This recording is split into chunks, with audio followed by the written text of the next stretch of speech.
I don't like the rain that I'm hearing, babes. You know what I don't like? What's that? Rainy Days and Mondays. That's actually a song by the Carpenters, but I don't like either day. I never got too into their music. They always sounded very white to me. Oh, well, I like them. But I also like I think the thing that I do like about them is the way that they harmonize, because it's only two of them. But they managed to dub their voices to make it sound like a bigger group. I don't know. Is Richard Carpenter super rich, or does he have to work? I don't know. I don't follow him. But you know what I have heard? What's that? Is that he married one of their cousins. That's kind of weird. I know. Well, even Karen Carpenter didn't like knowing that they were dating each other, and she was very upset with him. But I believe they had 4 kids, and one of the daughters' names was Christy, because Karen wanted to have kids, and one of the names that she wanted to name her daughters is Christy. But she didn't have any kids, so... No. Anyway, I don't like Rainy Days and Mondays. I like the song, but I don't like the days. It's gotta be hard for bulimics to carry out a pregnancy. She was anorexic. Anorexics to carry out a pregnancy. Well, she wasn't able to get... Well, she thought she couldn't get pregnant because it was... she found out later on that her husband had a vasectomy, and she was very, very upset with that. Ouch. Yeah. I think she found out the day before they got married, and according to the book that I read, her mother was not too supportive of that. Like, she basically said, well, you made your bed, now you have to lie in it. But at some point you gotta be an adult and stand up for yourself. Well, that's what happened in the book, Bubs. Okay. And she was very passive when it came to her mother. I think she was afraid of her mom. Her mother was very, very, she wanted very much for her brother Richard to be the star, not Karen. But Karen ended up being in the front lines. That goes to my theory, babes, that female parents do better with male children, and male parents do better with female kids, because you don't see them as competition. I don't know about that. I will say that I think that fathers are very important in daughters' lives, because that's the kind of men that they're going to most likely pick to be their boyfriends or their husbands. But I don't know about the whole competition theory thing. I mean, not every mom wants to compete with their daughter. I don't think every mom does it on a conscious level, but I do believe that it's always in the back of their head. I don't think so. Really? Maybe for some moms, but I don't think that's always the case. I hope not, for your sake, babes. No. So, this guy that Karen married, was he a rich dude or just some schlub that she met off the street? No, she met him somewhere, and I forgot what he did. But they weren't married for very long. Because of the whole kid thing? No, I think he was abusive. I don't remember. There was something about the guy that wasn't right, what I read, and I forgot what he did, but he didn't treat her very nicely. So. That's too bad, babes. Yeah, it was, and then she ended up moving back to her parents' place, and... That's where she died, right? Did she move back to her parents' place? No, I think she was visiting. She had a place of her own at one time.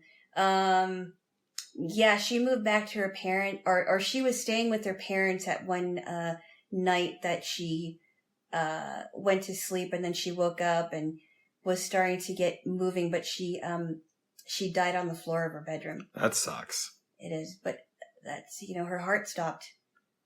Is the mom still alive? I don't know. Maybe we could see about you and her becoming pen pals. Oh my goodness. What? Yeah, just like you and Charlie Manson becoming pen pals. Oh, we told that story here before. I know, but still, that's really creepy.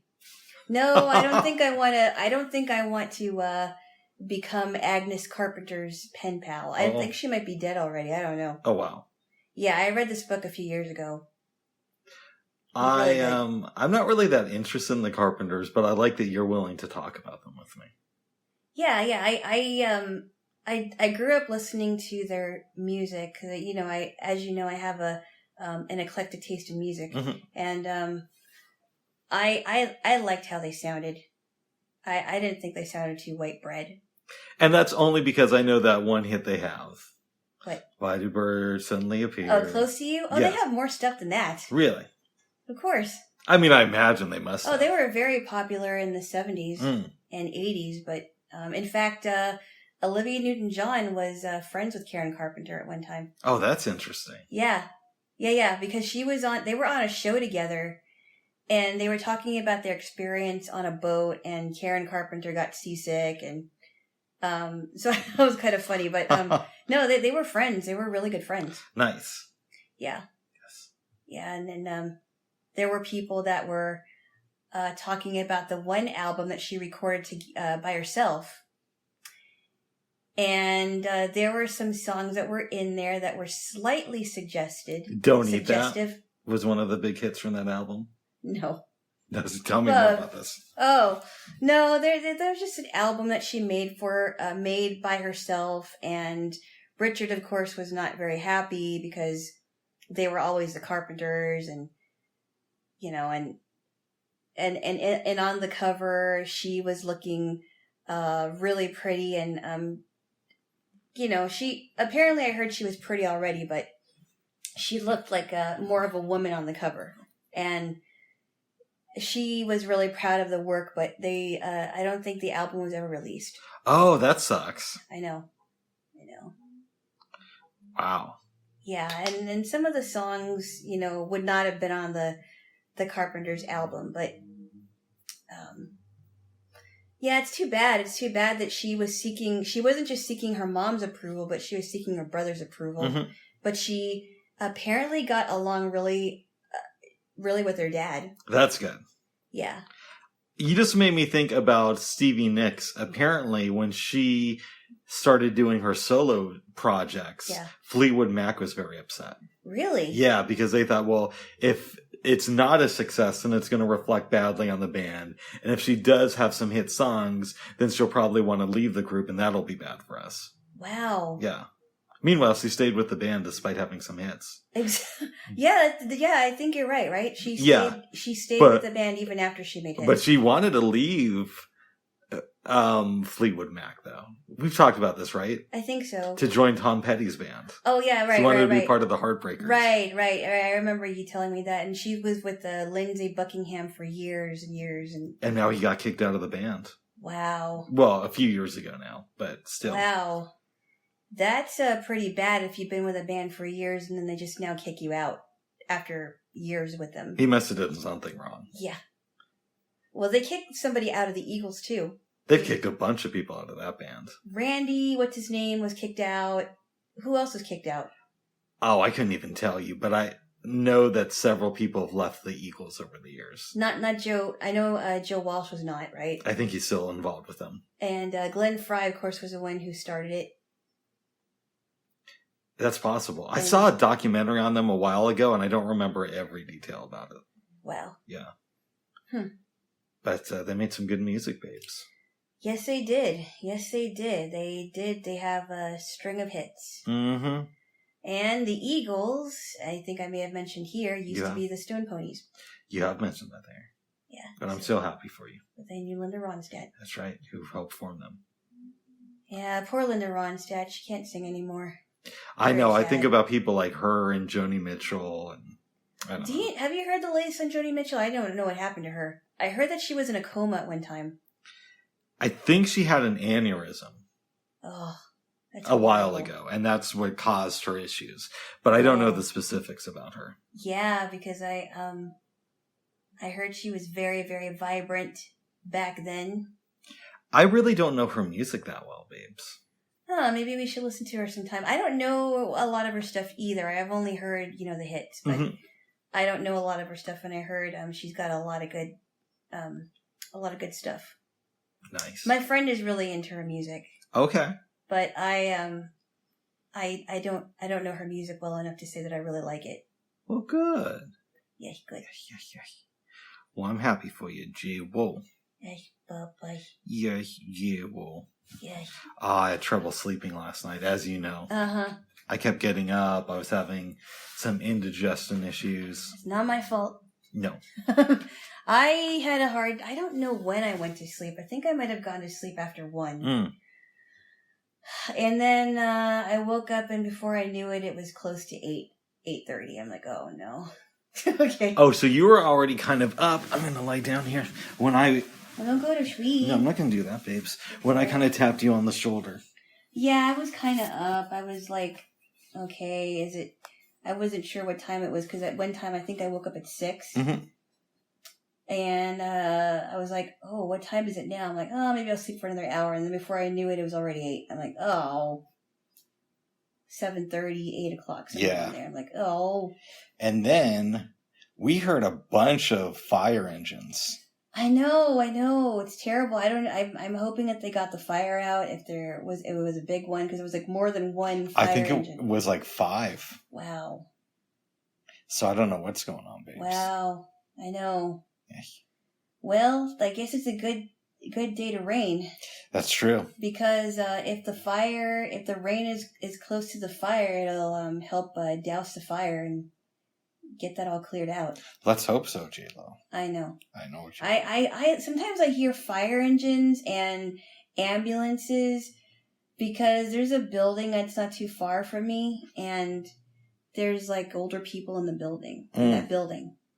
So I wouldn't be able to live there, and I actually applied for that building, but I'm too young to live there apparently. Oh my goodness. It's for 55 plus. Oh my goodness. Not too much more longer. Hey! A little bit more time, babes. But... That's actually several generations away. Oh my... I love you.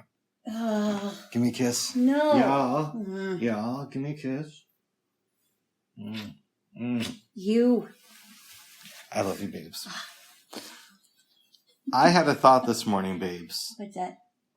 Now, we both know that Jeff Bezos, while he has done some cool stuff, is probably an evil man. He's very selfish, yes. That's probably a better way to phrase it. He's a selfish guy. Yeah, evil might be too strong of a term, but he definitely has his issues. Who knows? I mean, he might harbor some evil in his heart, but he's definitely very, very greedy and smarmy and selfish. Yes. Yeah.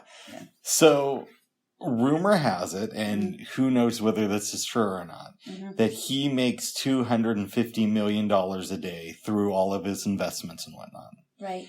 And we were sitting in bed talking. The thought came to my mind, what's that like? I mean, I know he can't just go to a regular bank and write himself a check for $250 million, but can he go to some rich person's version of a credit union and just take out $250 million at once and like make it rain and go on these wild shopping sprees? I don't know. I mean, I always wonder about that too.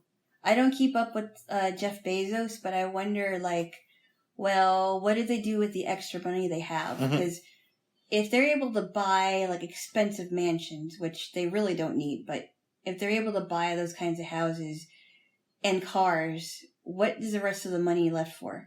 What do they do? How do they save it? I know some people are extravagant spenders and they have a really hard time not shopping. But I don't know. I wonder that too.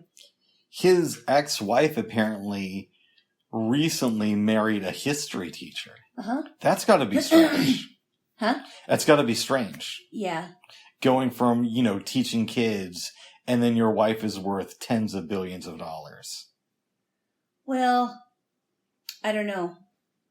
It might be strange for her too, because she was married to a billion-dollar mogul.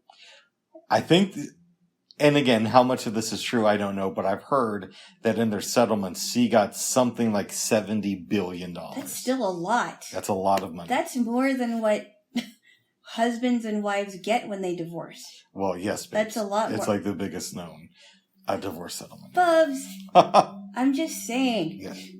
Would you stop making commentary? Sorry, babes, I didn't know. Really? I didn't know. Yeah, you did. Okay, what else? All I'm saying is that's a lot of money for someone to get for a settlement. Yep. And apparently Jeff Bezos bought or had a yacht built for him, and it cost $500 million. But that's still, in his world, that's 2 days of salary. I know. That's crazy. It is. Yeah. Huh. I don't know, babes. But I think what's also weird is that Bill and Melinda Gates are getting divorced, but she's still going to work with him on with the foundation. Yeah, but you know how that is. They're rarely going to see each other, and I guess. they're not really going to interact that much. I don't care. Yeah. I remember, babes, in 2000, yeah. people were saying that in 5 years he was going to be worth $1 trillion.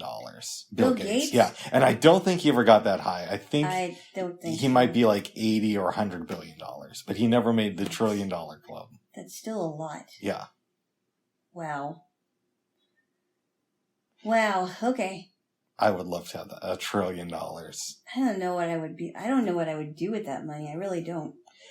I just kick it. If you could get 10% interest just on the stock market, you make $100 billion a year.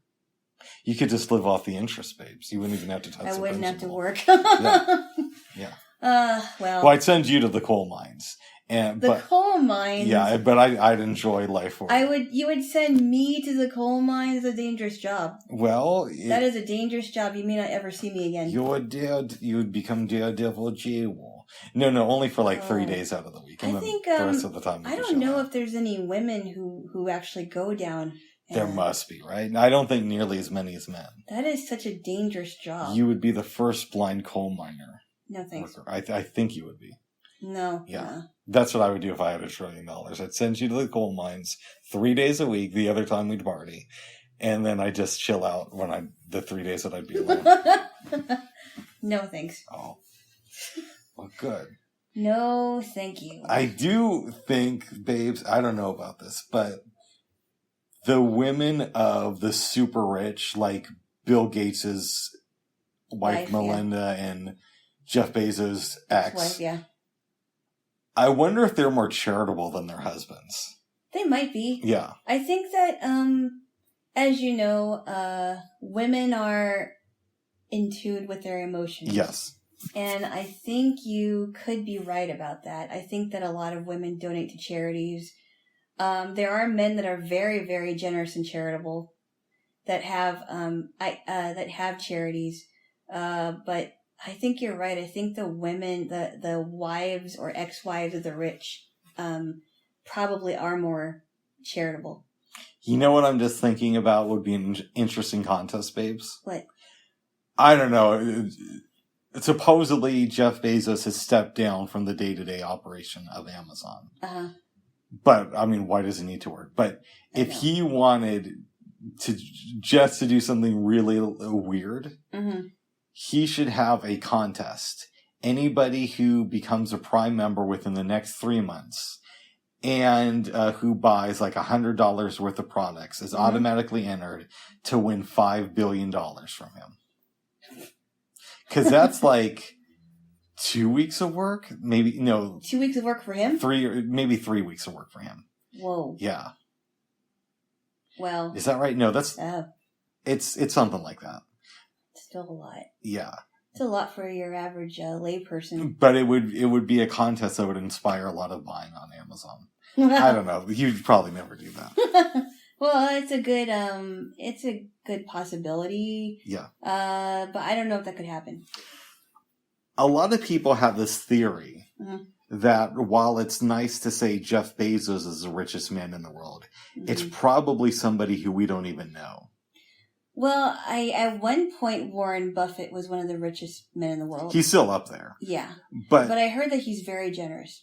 I've heard the exact opposite. I've heard that he's super cheap. Is it? He only has 1 or 2 homes. Oh, wow. And they actually did a story about his granddaughter. Apparently, he paid for her to go to college, and then she had to become a maid. A maid? Yes. Wow. For a family that didn't have as much money as Warren Buffett. Wow. Huh. She said he paid for college, but after that she was on her own. Wow. That's a wow. So he's a tightwad. Yes. Really? Yeah. I don't know. I thought I heard he was generous, but maybe that was just somebody else. I don't know. Maybe it was.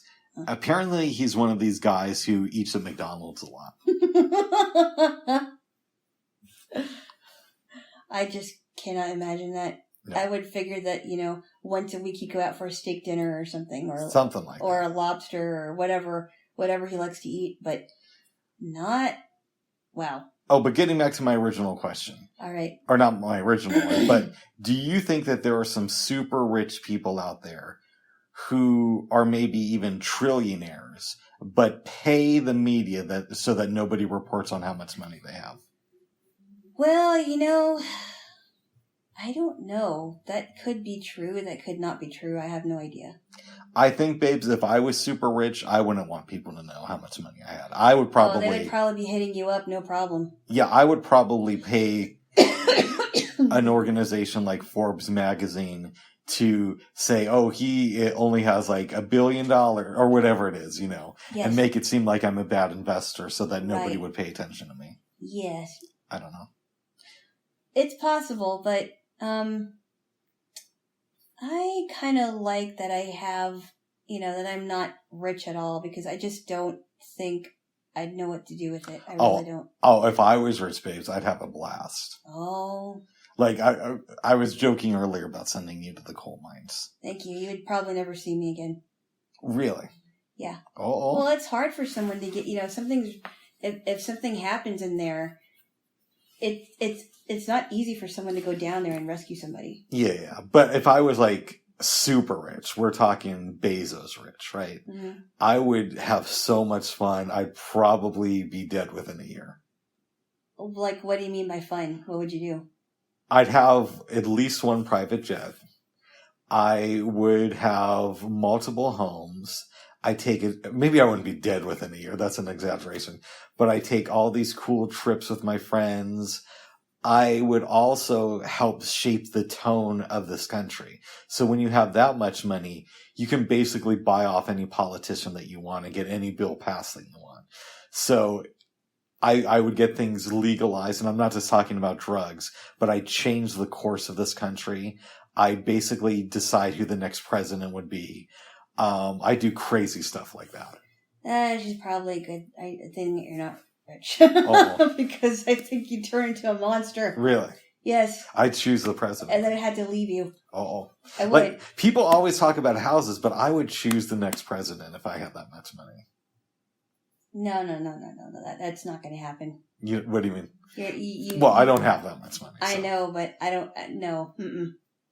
That's not going to happen. You wouldn't have enough money to choose the next president. No, you would. Uh-huh. Because here's the thing. No, you wouldn't. No, I don't. But I'm saying if I had Jeff Bezos' money, I would decide who I wanted the next president to be. Why couldn't you get Jeff Bezos' money and completely buy out Amazon? No, babes. You want to do something cool for your fellow man. I'd choose the next president. Well, so no one would be able to vote then? No, that's not how you do it.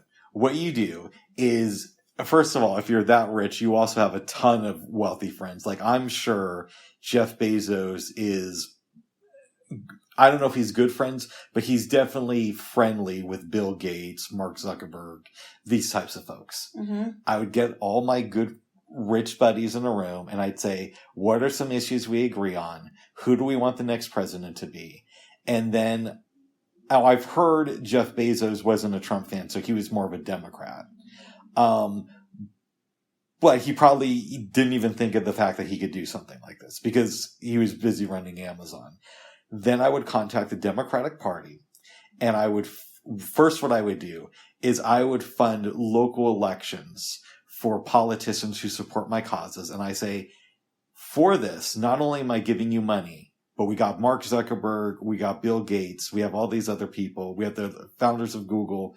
We're going to give you guys positive press for these candidates, right? Which is just as important as money. And for that access, we want this person to be elected president. Mm-hmm. They can choose their own talking points on these issues, but here's the issues where we set the agenda. Mm. And I would do stuff like that. Oh my goodness. But that's just me, babes. Uh-oh. What do you think of my idea? I think you would turn into a total monster. Uh-oh. And I'm glad you're not rich. Wow. I think I'd have to leave you. Really? Yeah, I probably would. Oh my goodness. Good.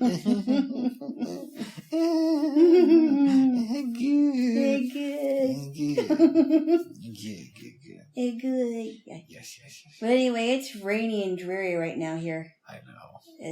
It's not good. But we do need the rain. We do. We do. We don't want to We don't want a parched city. But I still don't like it.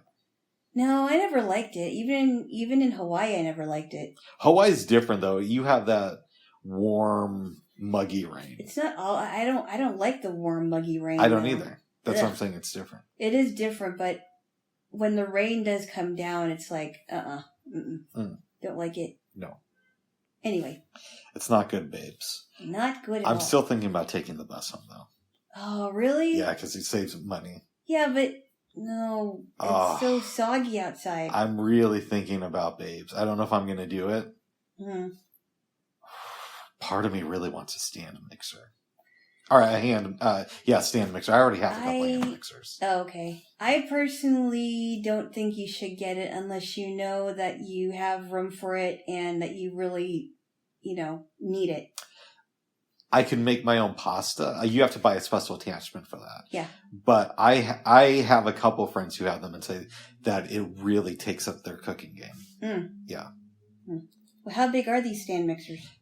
It varies, but the ones that I'm looking at are like 4.5 to 5 quarts. Wow. Yeah.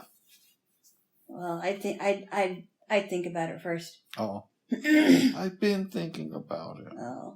Okay. Maybe you could buy me one for my birthday. That's a lot of money, Bub. It is a lot of money. I get nothing for yourself there. Okay. Hey. No, I'm having fun, babes. Goodness. I love you, Jaylo. I love you too. Yes.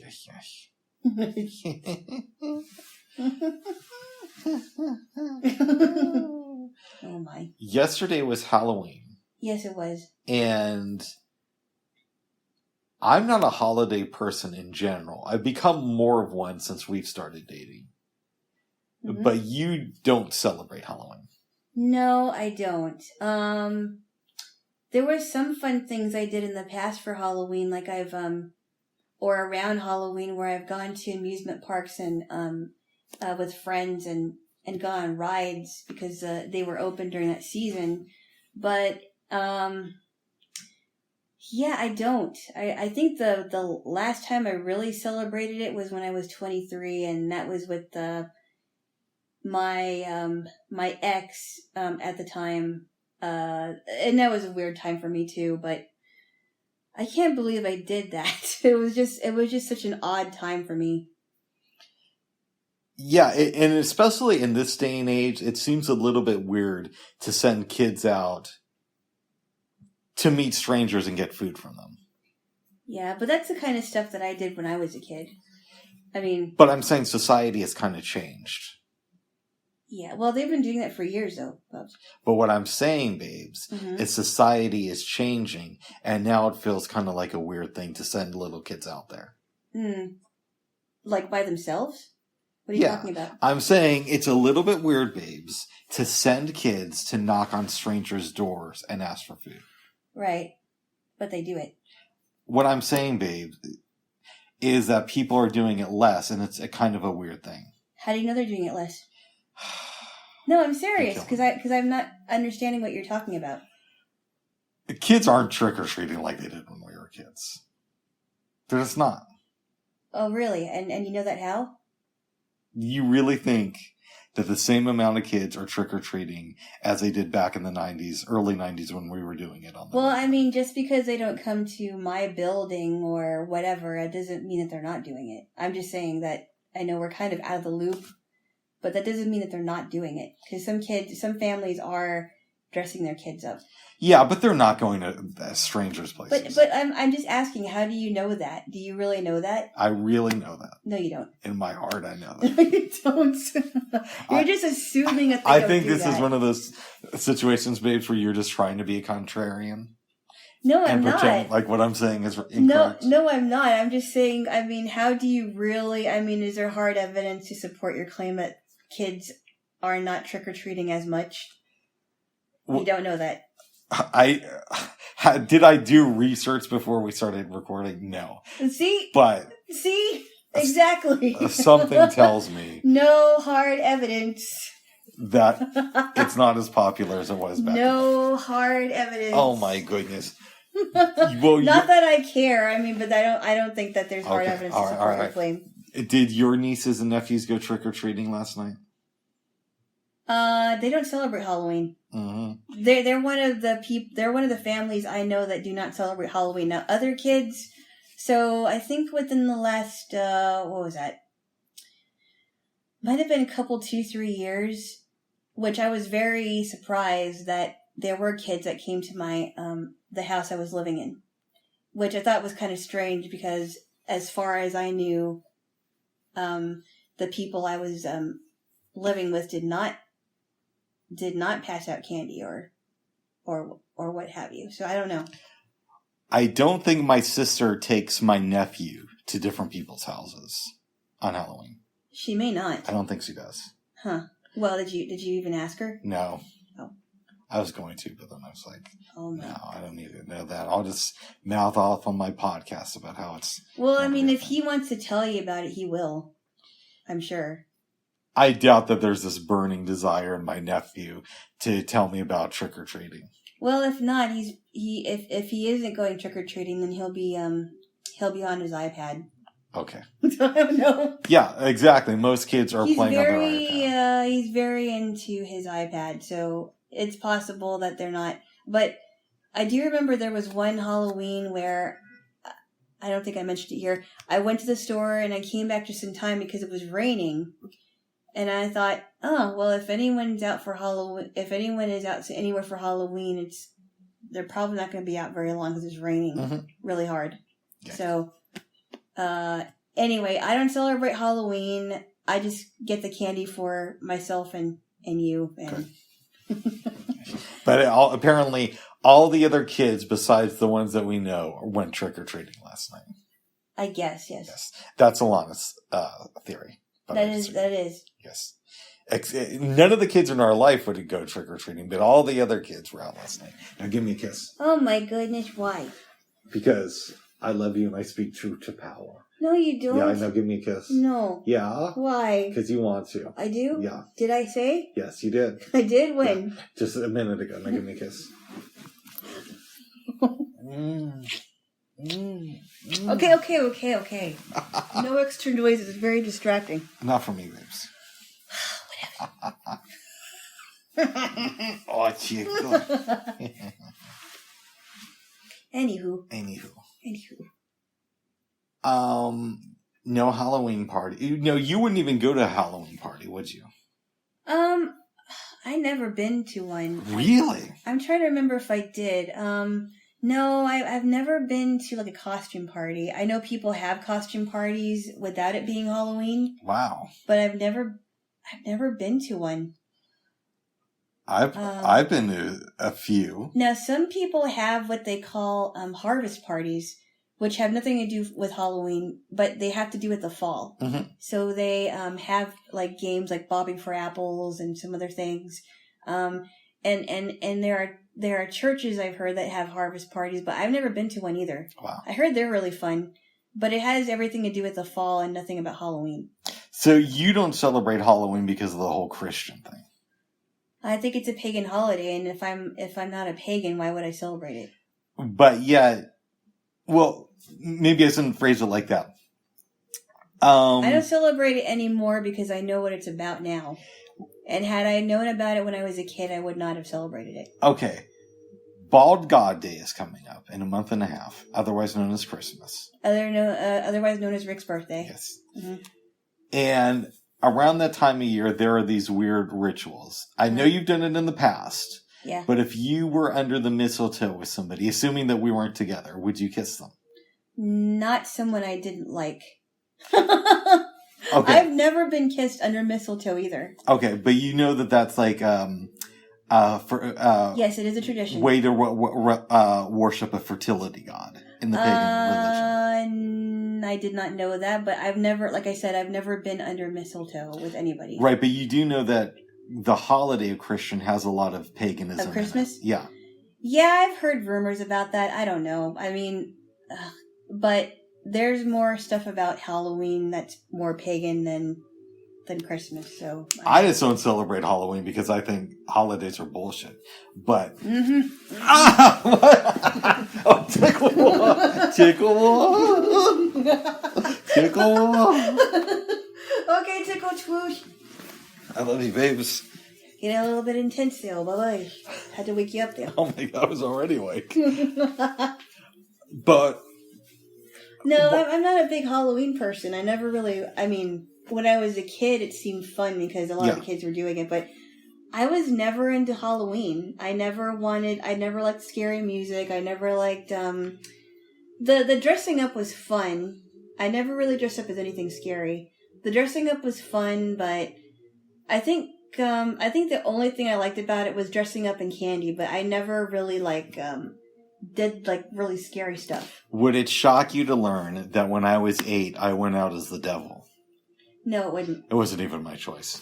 But that's it wasn't? So no. Your mom dressed you up in it? No, what had happened is I wanted to do another costume, but my dad didn't want to buy it, so he bought me the devil costume because it was cheaper. What costume did you want to do? I wanted to dress up as a gangster. Oh. Yeah. Well, I don't know if they have little gangster costumes for boys. I do, but they were slightly more expensive, so... Wow. My dad's an asshole, but we already know that. Wow, a little more... What's up for? Sharing family problems on the podcast again, are you? Okay, that's enough. That's enough. Tickle twoosh. Okay. Maybe that should be the name of this episode, My Dad's an Asshole. No. No. I think I should have a say on how we name our episodes sometimes. Oh, sometimes. Sometimes. Not that often, though. I think so. Well, anyways, moving on. Well, I think so because my name is in the title of this podcast. Well, good. Don't you think? I love you, babes. Uh-huh. I love you, too. Good. Wow, so that doesn't surprise me. You might have been a holy terror when you were a kid. No, I was a great kid. Uh-huh. Yes. Except I didn't believe in doing homework. Oh. And I didn't... we're not going to go into what kind of a kid I was, babes. But let's just say I needed more nurturement as a child. So... Oh. Alexa, stop. Ugh. Somebody's running a lawnmower outside your place. So that's probably going to show up. So a question I have for you. Yeah. You also don't believe in Christmas trees, right? I just think of it as I don't know if I believe in Christmas trees. It's just a ritual that my family does, and I've heard stories about that too. But, good. But I don't really pay attention to those things mostly because it's just, to me, they're just, I don't know, to me, they're just festive things. What if, babes, you die and you go to heaven, God says, Jaylo, you worshiped me and we're happy for you, but you helped spread paganism because you never spoke up against the Christmas tree or the mistletoe to people. So therefore, you're going to the bad place. I don't know, Bubs. I have no idea. Oh. I mean, but then I've heard mixed things about Christmas trees too. I've heard that there are symbols of pagan worship, but I also heard that it's connected to Christmas. So I'm very confused about that. I don't really pay attention to a lot of what these rituals mean unless I really need to. And you don't mind celebrating it on the 25th, even though you know that it was moved there because of winter solstice? No, I don't. Wow. No, I don't. Like I said, I mean, that's just a day that was put aside for Christmas, and I don't... Obviously, it's not the real day. Yeah. But that's just a day that was, Oh, wow, that's interesting. What? Someone you know has the... when is the winter solstice? December 23rd. Okay, that I was thinking about the next day, on the day after the 25th, not the 23rd. Okay, sorry. That's good. Yeah, I just don't. I don't think about that. Are you at all concerned that God is going to say, "You celebrated my son's birthday on this particular day to sort of help to sort of placate the pagans, and I'm upset with him, and I'm not a pagan God, so you're going to hell"? No. Okay. Of course not. That would be ridiculous. Oh.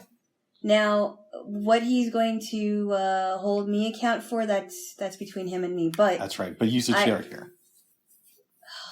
Sorry, go ahead. Would you stop it? Sorry, babes. Would better stop it. Oh, another tickle wolf. Oh, well, no, keep talking, Babes. No, I'm just saying. I just, I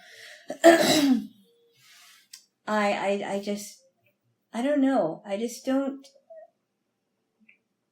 Maybe I'll be guilty for not paying attention to those things. Yeah. I mean, I just don't know. I just don't think about those things because then I wouldn't be celebrating that holiday, and I love Christmas. I love Christmas. I don't want to think about anything negative about Christmas. Interesting. Yeah. Yes.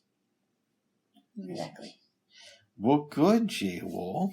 Good. I'm proud of you, Babes. Yeah. Yeah. Mm-hmm. Jaylo. Yes. We finally I bastardized the English language so much. We finally got around to watching the season 2 premiere of The Boys. Uh-huh. What did you think? Should I give a brief recap? Yes, go ahead. All right, so Madeline's dead, as we all know. Her baby was found several miles away. The alive. Wicked Witch is dead. Anyway. Your buddy. This is not my buddy. Okay. And now Vought has come public about the death of Translucent. Yep. But they want to use the occasion to spread propaganda about why the Soups should be in the military. So instead of saying that they got killed by Huey and Butcher in Frenchie, they make it seem like he was killed by a superhero terrorist. Right, yeah. There's a big funeral celebration with Starlight. Very, very corny. I love that. Because you could see something like that going on in real life. Yeah, it's true. Like, they really lay it on pretty thick. Mm-hmm. Yeah. Starlight is still communicating with Huey. No one from Vought knows about it. Mm-hmm. And Huey is trying to keep it on the down low, even from his main crew. Mm-hmm. They decide to replace Translucent with a guy named Blind Spot. Is that his name, Blind Spot? Yes. Okay. And so Homelander decides to blow out his ears, so now his super hearing means nothing. He brought back Madeline's assistant from the first season, Ashley, who was fired, and says, I get to choose who's in the 7, and you tell me everything that happens on the 82nd floor, which is where Mr. Edgar works. Okay. Right? Mm-hmm. She understands this, isn't happy about it, but she does what she can, and we never see this blind guy again. Yeah. Well, season 3 is coming up, so we'll see what happens. But, presumably now he has to learn how to use a cane, like the rest of us, and get some hearing aids. Blind and deaf. Yes. Right. Maeve and Homelander, later on in the episode, are shooting a commercial for the army when somebody named Stormfront comes over, and she's live streaming this thing. She's cursing up a storm and basically says, I was just hired to be in the 7. Yeah. And you could tell that Homelander was not very happy about this. Right. And he didn't know about it at all. He goes to Mr. Edgar. They have a conversation, and we discovered that Vought was started by a ex-Nazi scientist. Wow. And that Mr. Edgar is not very happy with Homelander. He basically puts him in his place. Huey is having some conflicts with MM. They're basically staying in the basement of a building that's controlled by some of Frenchie's friends who sneak in a superhero terrorist. They decide to go to Raina from the CIA to talk about this, and her head explodes. Like, right there. Yes. Like, it gets all over Huey and them. So they quickly get in the van and they go away. So she's dead. She's dead. Everybody's upset. MM finds out that Huey has been in contact with Starlight, isn't very happy about it, but Starlight gets some Compound V because he bribed somebody who now works for Vought, who she used to know in her Capes for Christ days. Right. Because he played the great Jesus because his body parts would always grow back so they could nail him to the cross. Oh my goodness. Yes. So she's going to get some Compound V. Everybody's upset. Butcher's a wanted man because it's on the news that he's guilty of killing Madeline Stillwell. And at the end of the episode, I love the scene. He comes down in like a workout suit, goes up to Huey and is like, "Don't you worry about a thing, because Daddy's home." And you just see this like upset look on Huey's face as the episode ends. Wow. So he just shows up unexpectedly then. I believe that either Frenchie or MM reached out to him and said, "We need your help." Ah. Yes. Okay. This isn't my favorite episode, but I really enjoy it, and I feel it does a pretty good job setting up season 2. What did you think of it? That was crazy. That was really crazy because I thought it was gonna start where Butcher is at the Becca's place, and I know that Homelander stopped by there to see the kid at the end of the episode. Yeah, near the end of it. Near it, yeah. But I thought it was going to start off from there. So, what would you give this episode on a scale from 1 to 10? I don't know.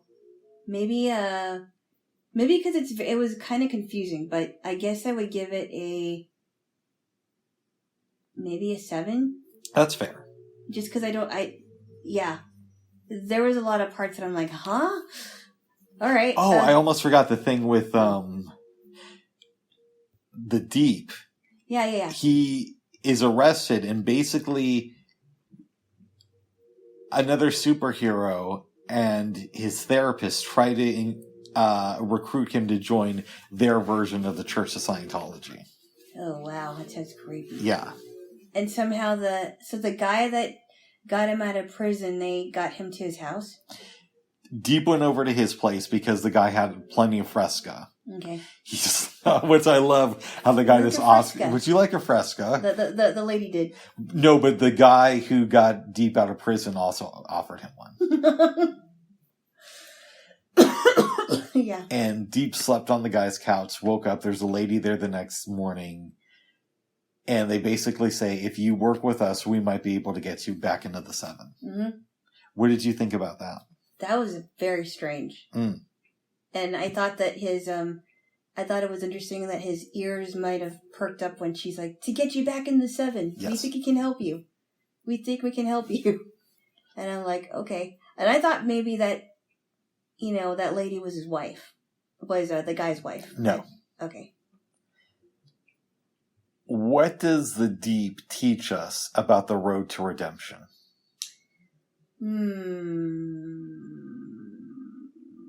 I do not know. What do you think? The problem is I have thoughts on this that I don't want to share because I have the privilege of having watched more episodes than you. Would you? Oh, I thought you were saying I thought you were going to say you had a privilege of you had the unfortunate the unfortunate time of watching a Scientology video, but that's I did do that back in the day. Okay. Well, okay. I don't know. I don't know because I don't know much about the Deep, only that he harassed Starlight and that's how he got out of 7. Do you think that he is a bad guy or that he does horrible things? I don't really like him, so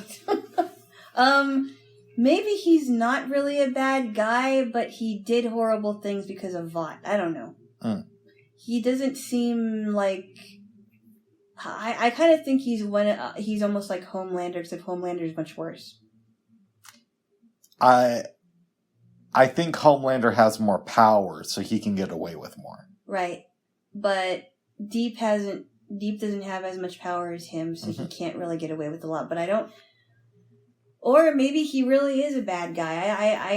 I'm not really a fan of the character, so I don't really have a lot to say. I will say this. I really like the second episode of this season. Mm-hmm. The one thing that I think is really overdone is the storyline with the Deep.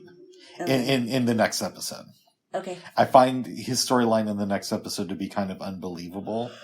But everything else about it is really cool. Okay. In my opinion. Okay. Yes. Yes.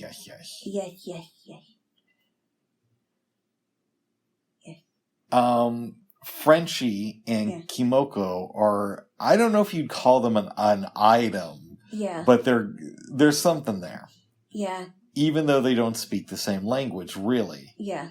And I'm wondering from you, what do they teach us about how love can overcome? Huh. Well, I mean, I think it's really interesting because Kamiko and Frenchie have their own language, right?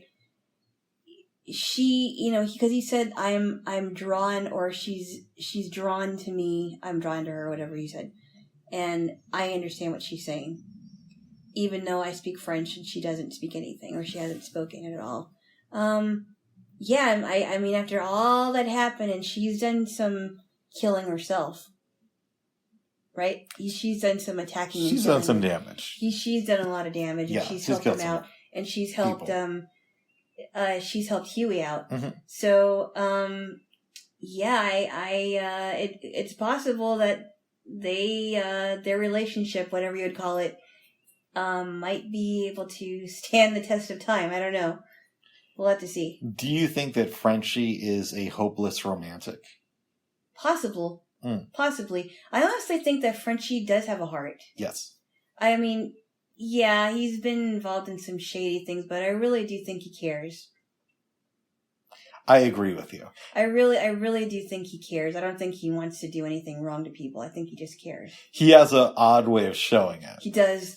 Well, too. I mean, for sure is a family man, but he wants to get Vought as much as everybody else does. Well, yes, but if you remember, there's a great scene in this episode where he's kind of up in Huey's face, and he says at one point, let somebody else deal with these problems. Yeah. You're just a kid, yeah. But I also think that that's just him just being upset with the situation. Too. Right. Because all he wants to do is go home to his family and forget everything happened. Yep. But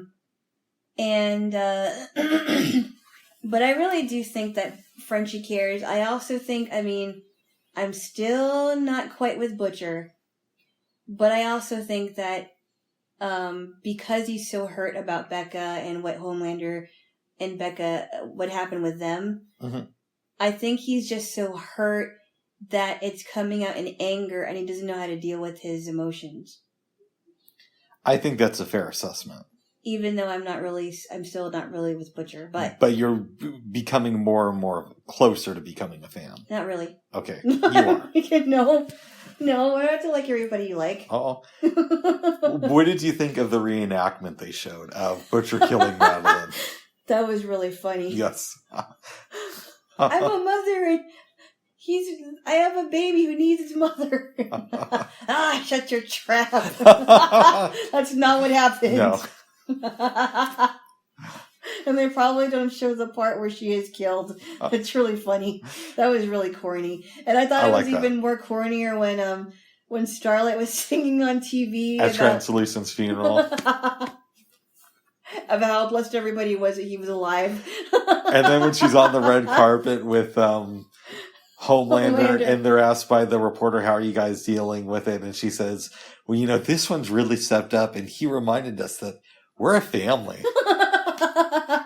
In actuality, she hates his guts. Yeah.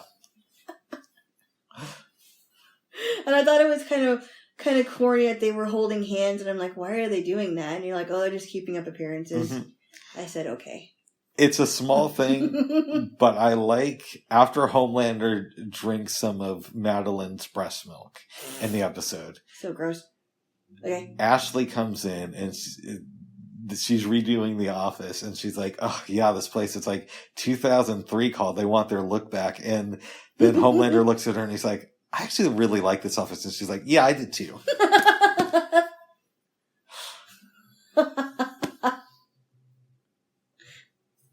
Well, we also forgot about something too. Tell me.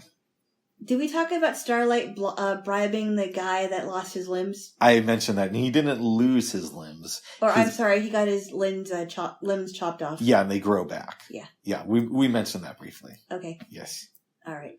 What do you think of Starlight bribing somebody who doesn't really want to be involved with this? She's probably going to feel guilty about it afterwards.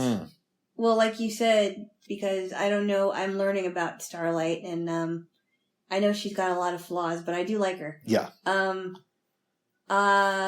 She's probably going to feel guilty and say, why did I do that? That was ridiculous. How could I have done that? Oh. Yeah. Yes. No. Well, good. So, I don't know. Yes. That's what I think. Well, good. Is there anything else you want to say about this episode? No. Uh-oh. But we watched a couple of Seinfeld ones that were pretty funny. I'll let you give the recap. I'm not going to... There's so much in there, but I'm just going to say that the first episode... the first episode was about... let me think here. One of the parts of the episode is where Kramer is just coughing up a storm. And it's found out later in the episode that the reason why he's coughing is because he was taking dog pills. No. What? He takes dog pills to help him stop coughing. Yeah, I know that. That's what I mean.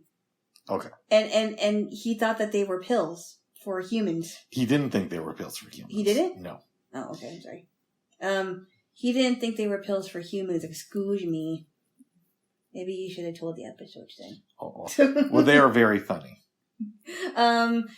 What else happened to that? That was the one with the big head.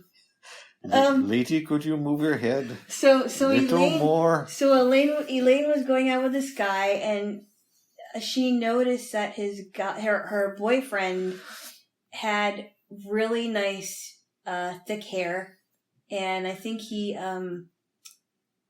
shaved off his head or something. That's like that. the episode we watched after the first one. Was it? Yes. Okay, I'm the sorry. The first one, Elaine is set up on a blind date with some dude. Oh, that's right. Who can't get there because he was stabbed by an ex-girlfriend. That's right. So they finally set up a second date. They're enjoying themselves. And then a lady comes up to him, throws a drink in his face. And it turns out that this is another ex-girlfriend. She finds out that this guy has no filter. So I think I forget who breaks up with who, but they both, I think he breaks up with her and he calls her Big Head. Yeah. That's right. I'm sorry. He calls her Big Head. Sorry, I got the episodes mixed up. That's right. He calls her Big Head. And so she's in the cab and the driver asks her to move her head because it's so big. Yes. And then everybody is mentioning her big head, and this lady's like, hey, she's beating up the woman with the big head is beating up that guy. Kramer takes the dog pills and it makes him cough. He was coughing before he took the dog pills. He was coughing before he took the dog pills, yes. Yes, and we'll just keep it at that for the first episode. And then the second one, that's when Elaine was dating this guy that shaved his head, I think, right? Yep. And she said, "Oh wow, you got like really nice hair." I was like, "Oh yeah, I shave it, and I really like it."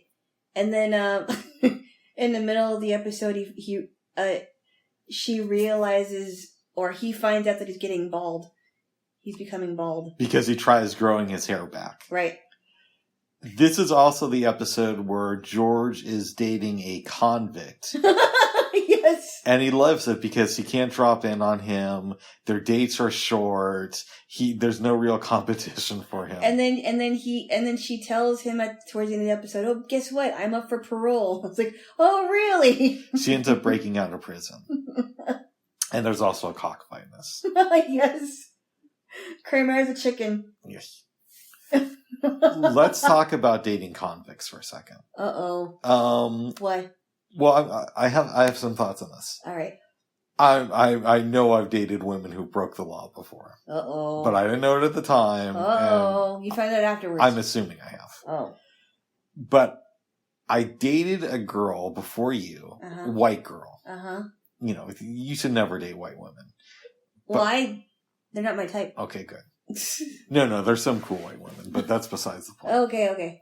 Anyways, I was dating this white girl back in the day. All right. And she was kind of like obsessed with this guy she had dated who had ended up going to jail for a number of years. Oh, jeez. Yeah, I never told you this, babe. No. I thought I did. No. Yeah. And yeah. I don't know if this is true. A theory that Rick had. Yeah. We didn't date for very long. Well, it's probably a good thing. It's probably a good thing. Yeah.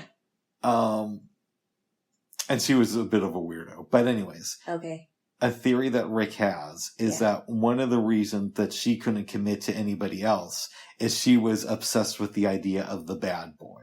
Uh-huh. What do you think about that? Not really knowing the situation. Yes, absolutely. Mm.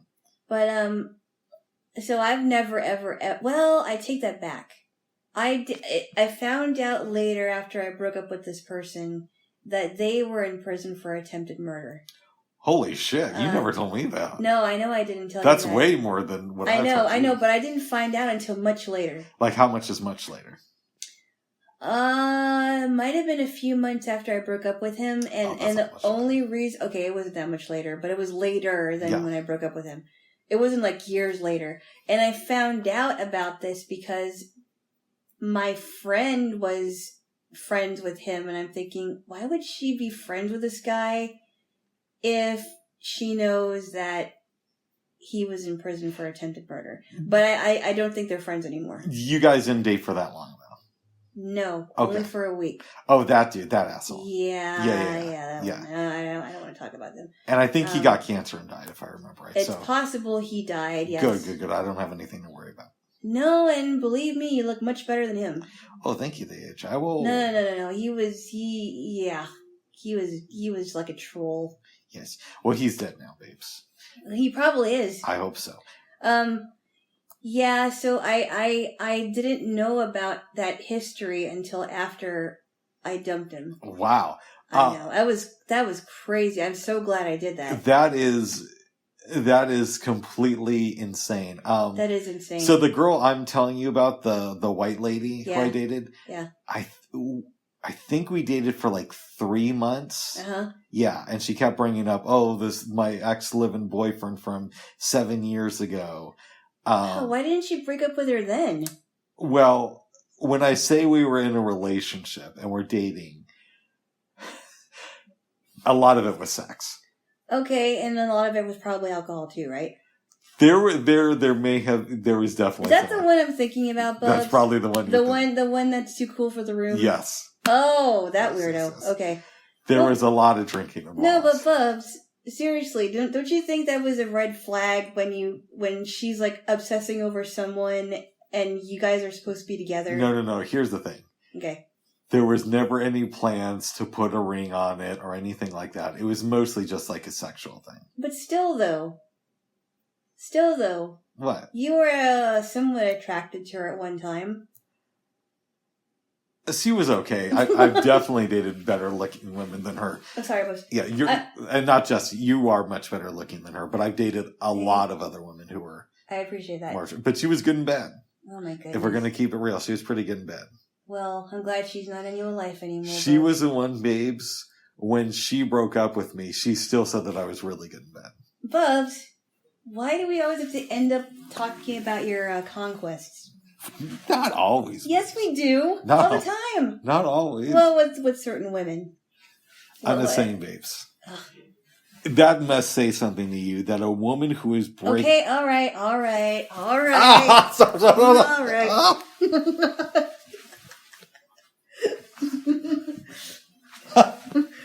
Okay, ow, that hurt. Tickle twos, babes. Yes. All I'm saying is, well, I will tell you this too, Bubs. What's up? As you know, I have dabbled somewhat in the chat line world. Yes. Probably more than I should have. And there were, I'm totally serious about this. And I think I may have, it's possible I may or may not have mentioned it on here. Seriously, there were people on that same line that were admitting that they were in prison, that they weren't getting out, or they haven't gotten, they were close to getting out, or they had such and such years. But I'm like, I don't know what's so attractive, why women are so attractive to men that are actually incarcerated. Didn't you tell me that you were considering dating a guy from there who raped his niece? No. I never. And I was with somebody at the time anyway. Okay. No, I never planned to meet this guy. I never wanted to date this guy. He just brought it up because he was asking me what I was doing for Christmas. And he had already been convicted of it, so it's not and he got out of prison. Yeah. So it's not like you found out and decided to hide it because no. You like protecting people like that. No, I don't. No, I'm saying it's not like that. No. He told me that when it was around Christmas time one year, and I said, "Well, I'm going to go see my family." He's like, "Well, I was just wondering because I want to see my family, but there's a bunch of kids there, and I can't be around kids." I'm like, "Oh." Yeah, lovely. Yeah. And I'm thinking, you're expecting me to invite you for Christmas? I don't think so. I don't like spending time around kids. I'm not one of those people who think that children are our future. But there's a difference between, I don't like spending time around kids, and I legally can't be around kids. I think you secretly like kids. No, I don't. I find kids to be really annoying, to be honest. Well, kids can be annoying, but that's why grown-ups are there to teach them not to be annoying. I don't want to do that. Well, no, there's only two kids who I really like. That's my nephew. I love my nephew, and a good friend of mine had a daughter a couple years ago. And I don't see her. But I talk to her on the phone pretty much every week, and I'm like, hi. Oh. And I like doing that. I would hang out with her, but otherwise, I don't want to spend time with little kids. I think kids can be fun. It depends on the kid too, because some kids are actually really, really smart. I like the kids in my family. The youngest kids are. They're still, one is a toddler and one is still an infant. Yeah. So they're just learning about talking and things like that, and they're my cousin's kids. But the youngest kids that used to be the youngest kids, are my nephew and my younger cousin. Mm-hmm. And they're not as young as they used to be, but I kind of like them at that age because that's, they're interacting with you more. And my nieces and nephew have grown up to be really cool kids, I think. That's good. Yeah. Yeah. I never got the thing.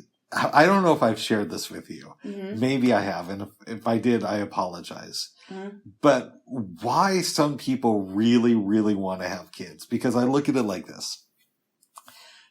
Oh, I'm going to get shit for this. Yes, you are. From me, too. That's specific. I'm not going to sound good when I say this, but this is Rick's life experience. I don't get having kids. And one of the reasons is I think of it like this. If I offered you a job, Alana, mm-hmm. where I said it's going to be like 18 years minimum. You're not going to sleep for the first couple years. You're going to be in charge of doing everything for this kid. It's going to whine. And after that period of time, it's going to hate you. It's going to go off to school. You're going to have to make sure that it gets its schooling. And by the time it's a teenager, it's going to rebel against you and call you like the worst kind of names imaginable. And just like maybe even get into some physical fights with you and all that stuff. And by the way, your salary for this is nothing. You get to pay for this experience. You would look at me like I was an insane person. Right? No. Okay. No, and I'll tell you why. Go ahead. Because I think I understand why people want to have kids. Okay. They want to have kids because they want to have a child or children to keep their legacy living on after they died, depending on if they have a good legacy. And I think it also is, kids are there that, what do you call it? They are the future they are the future in technology. They're the future in agriculture. They're the future in production of whatever it is. That's what keeps the world going around and around. And if we didn't have any families, then our society would be crumbling. And I think that a lot of people feel that depopulation is the best, but if we didn't have any families, then consider our country gone. Yeah. And that's why people want to have kids, because they want their legacy to live on, and they want future. They believe that children are really the future of our country and the world. So I'm not for zero population. Nice. I'm not for depopulation in the world. I think it's a bad idea. Nice. Yeah, maybe I'm just cynical. I don't know. Yes, you are. We need to get that out of you.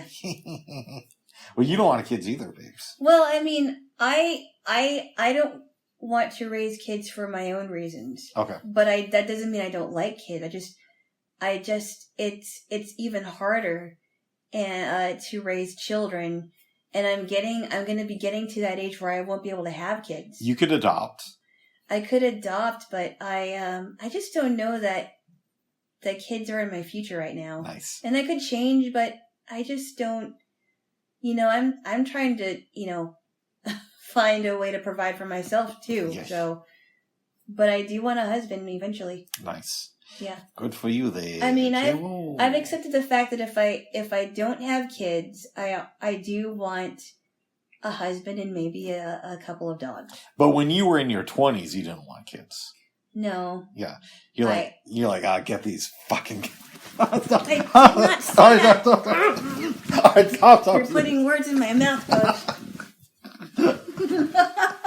Bubs, I love you, but you gotta stop it. Sorry, bitch, I was having fun. Do you really think I'm that abrasive? No. All right. I mean, to me you are, but not to others. I don't know if I would call that abrasiveness. Oh. Well, I love you, babes. Spunkiness. I may have exaggerated how you felt about children when you were in your 20s a little bit. No. I love kids, but raising them is another story, because you really have to mold them into the adult that you want them to be, mm-hmm. and you're responsible for that. So if they are resentful towards you, that's your fault. Oh. And and there are parents that do make mistakes, of course, and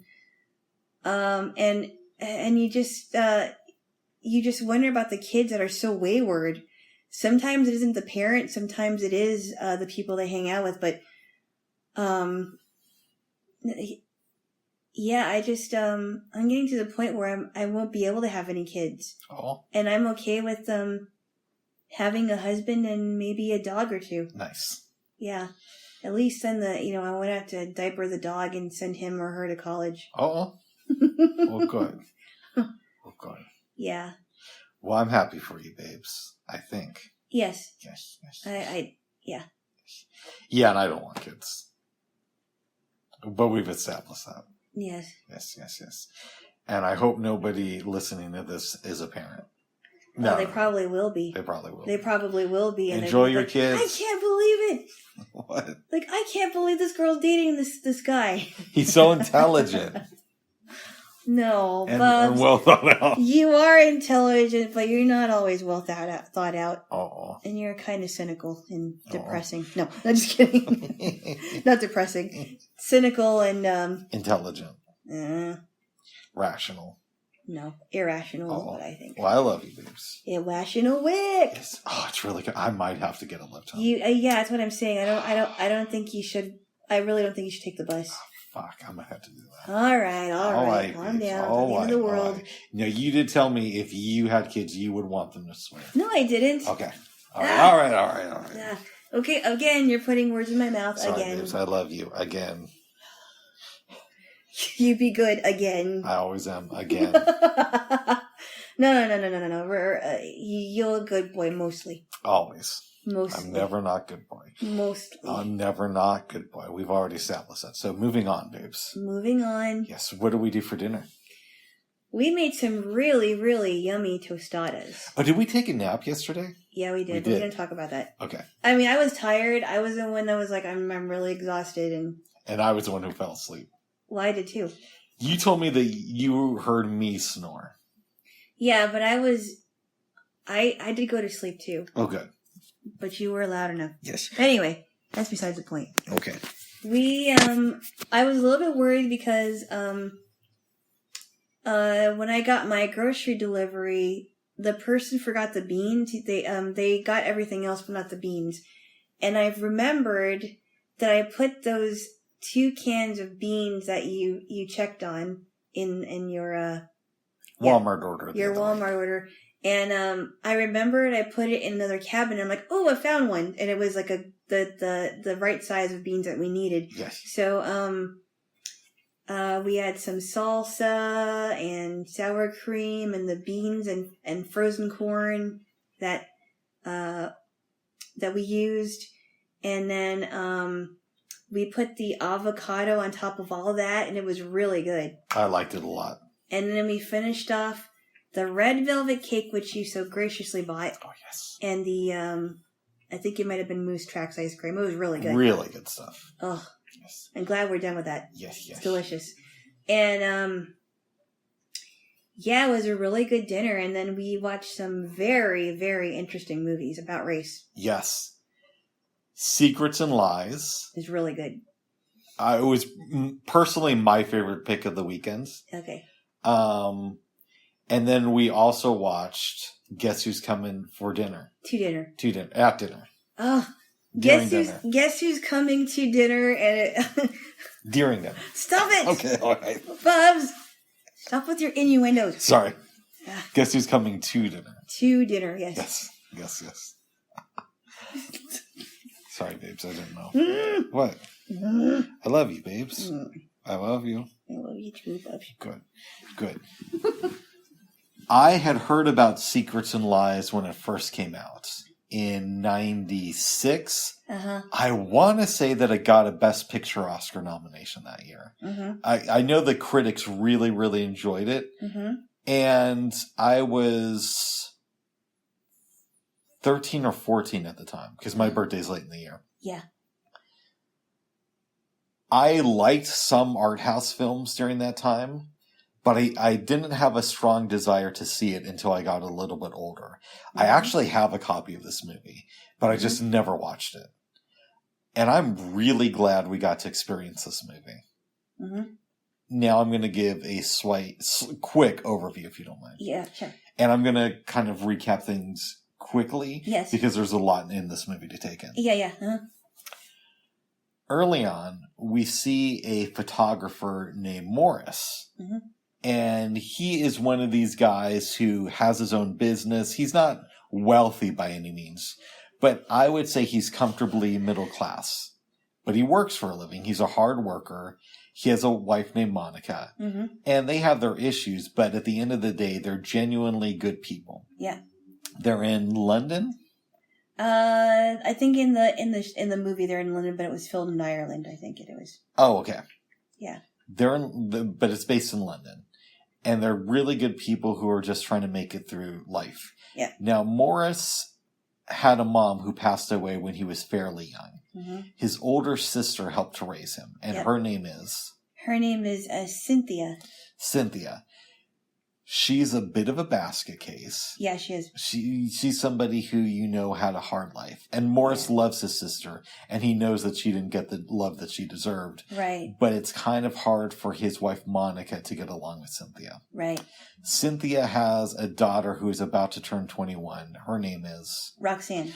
Roxanne was a bit of a partier as a teenager. Yep. But now she's calmed down and she works for the government basically as a street sweeper. Right. So it's a boyfriend named Paul who Cynthia doesn't really know that well. No, because she's always out and she's usually with him. Mm-hmm. Yeah. Before Roxanne was born, Cynthia had a baby at the age of 16 who is now named Hortense. Hortense. And Hortense's father was black, so she is a black woman who is very comfortable with who she is. Mm-hmm. She was told from a young age that she was adopted. She had really loving adoptive parents. Yeah, I should say at the very beginning of the movie, we're at the funeral of Hortense's mom, who passed away. Right. And Hortense is an eye doctor. Exactly. She decides after the death of her adoptive mom that she wants to find her birth parents. Mm-hmm. Goes to the adoptive agency. They hand her some paperwork. And she's a little bit perplexed because she reads that her birth mom was white. Mm-hmm. But Hortense decides to just accept that, goes through the phone book, does some investigating of her own, and finds the mom. One night, she calls up Cynthia, and it takes a little while because at first, Cynthia's like, you can't come around here. I never want you to call again. We can't do this. And then I believe she ends up calling Hortense back. Mm-hmm. And they agree to meet at a train station, I want to say. Yes, of all places, yep. And at first, they don't recognize each other because one is white and one is black. One is black, yep. In fact, Cynthia tries to say, I'm sorry to tell this to you, but I'm not your mom. They may have made a mistake. Yeah, but then they go to a diner and eventually comes up, yeah, I probably am your mom. Yeah. And I don't want to get into who your dad was, but he was a bad guy. Yeah, and she said, she was very upset about the whole thing that happened. Oh my God, that rain's annoying me. I know. But anyways, enough about Rick's little problems. Oh. Because this family has some issues. Yeah, they do. Cynthia starts hanging out with Hortense. And they're getting to know each other. It seems like they're getting along pretty well. Yeah, I mean, it's sort of an uneasy relationship, but it's growing. Mm-hmm. Morris feels like he doesn't have a very strong relationship with Roxanne. Mm-hmm. They were close when she was younger, but since then he's gotten married, started his own life, and he still loves her, but he feels that Roxanne is maybe not living up to her full potential. Right. Plus, he hasn't had the family over to his place that him and Monica have lived in for about a year. Yeah, that's right. Mm-hmm. So he decides that since her birthday is coming up, Morris is going to throw a little bit of a celebration. Mm-hmm. Cynthia obviously knows about this, and one day she's hanging out with Hortense, and she realizes, oh, I forgot your birthday, I'm so sorry. By the way, you should come over to my brother's house for the celebration of my other daughter's birthday. Yeah. Right. Uh-huh. Okay. Mm-hmm. And this is where things kind of come to a head. Oh, yeah. It's pretty dramatic. Yep. Cynthia gets over there. Morris is there. They're also meeting Roxanne's new boyfriend, Paul. Mm-hmm. Everybody's sort of talking and doing their thing, having a good time. Morris's assistant comes to the party. We should also say that Cynthia has told people that her friend from work might be coming over. Right. She called her her mate from work. Eventually, Hortense comes over. There's a celebration, and there's this really powerful scene. Mm-hmm. I think we both felt that way, where Morris gives Roxanne some money. Yep. And Hortense excuses herself and goes into the bathroom and cries. Yep. That scene touched me so hard. Yeah.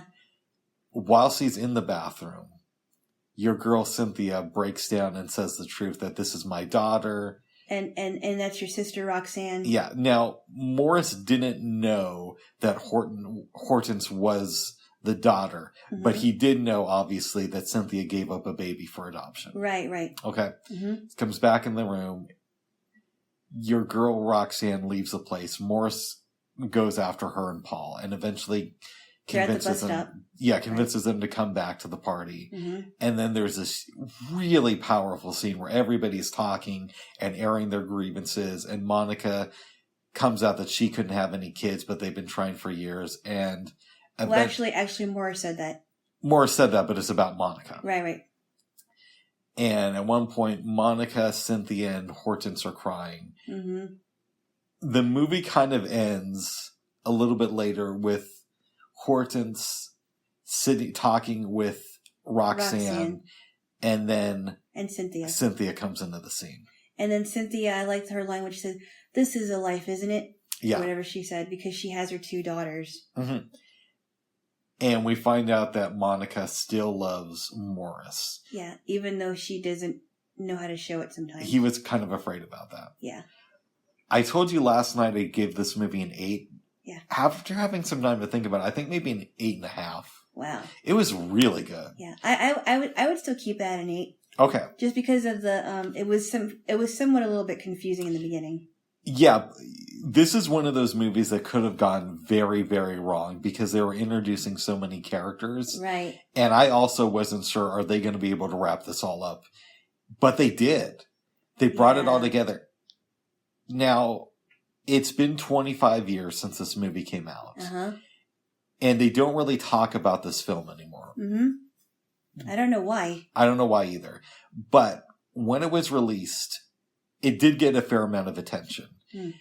And I believe Mike Leigh, the director, encouraged the actors to improvise a lot of the dialogue in this movie. Wow. Which makes it even more incredible. That is pretty cool. Yeah. Yeah.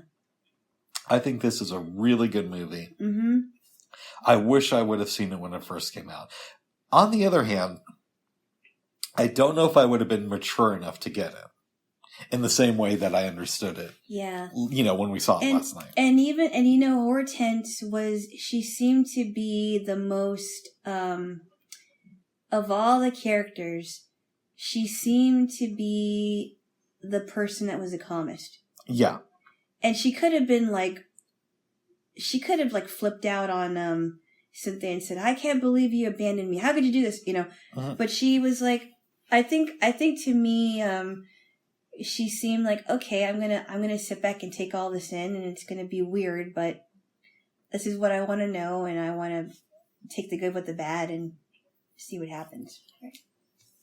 Her and Morris are my two favorite characters from this movie. Yes. Because you can tell that they're rocks, right? Yes. Like, people can come to them, and they're very dependable folks. Yes.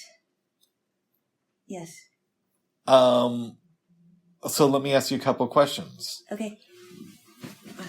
What do Morris and Cynthia teach us about upbringing? Well, remember that part where Morris says, she didn't have enough love. Yeah. You have to understand she didn't have enough love, even though she raised me, right? Mm-hmm. She raised me, but she didn't have enough love, and that's why she can't show it. That's why. And she picked the weirdest time to tell everybody about Hortense. Oh. I mean, the weirdest time ever. Yes. And, and even Paul, who seemed kind of laid back, actually. She's like, "Well, what do you think about this, Paul?" And then he's like, I think you have to face it. I know you don't like it, but you have to face it because this is what's happening. Mm-hmm. You can't deny that this isn't happening. And I like what Morris said too, where he's like, "Why can't we share our pain?" And I think a lot of families don't share their pain. Yeah. They know something's happening. They know that there's secrets and lies going on in their own family, but they don't want to talk about it. Yeah. Because they think if they don't want to talk about it, the problem's going to go away and it's just going to be swept under the rug, never to be discussed. And I think it's so unhealthy. I do too. It's very unhealthy. It's very unhealthy when, and I know that because I've experienced that too, that I won't go into. Mm-hmm. I think that there are people that are so obsessed with what other people think that they don't think that it's not hurting them, but it is. It's not just hurting them, but it's hurting everybody else because it's not being discussed. Yeah, I agree. Yeah. I agree. But anyway, I did like Morris and Cynthia. I'm sorry, Morris and Hortense. Yeah, and it's not that the other characters, you don't like them at all, but they're a little bit too, I don't know. It's easy to like Morris and Hortense. It's a little bit harder to like Cynthia. I can appreciate the fact that this woman has gone through a lot, but she's still just kind of like nutty. She is. Even though you know why she is. She's nutty. I didn't like Stuart. Stuart isn't in the movie. Stuart is the guy who Morris bought his business from. That's what I mean. Yeah. Stuart, that was the short scene that he was in with Stuart. I'm saying that because I didn't cover him in the wrap-up. Yeah, I know. But, I mean, I thought that was what Morris could have been if he held everything inside. And Morris even said that as Stuart was leaving his place. Right. Yeah. Yeah. Mm-hmm. Because Stuart became a very, very bitter person. Mm-hmm. And just shut everybody out, but he misses his dad. Well, here's another question then. Yeah. What do Morris and Hortense teach us about doing the work of being a good person? Well, they shown up.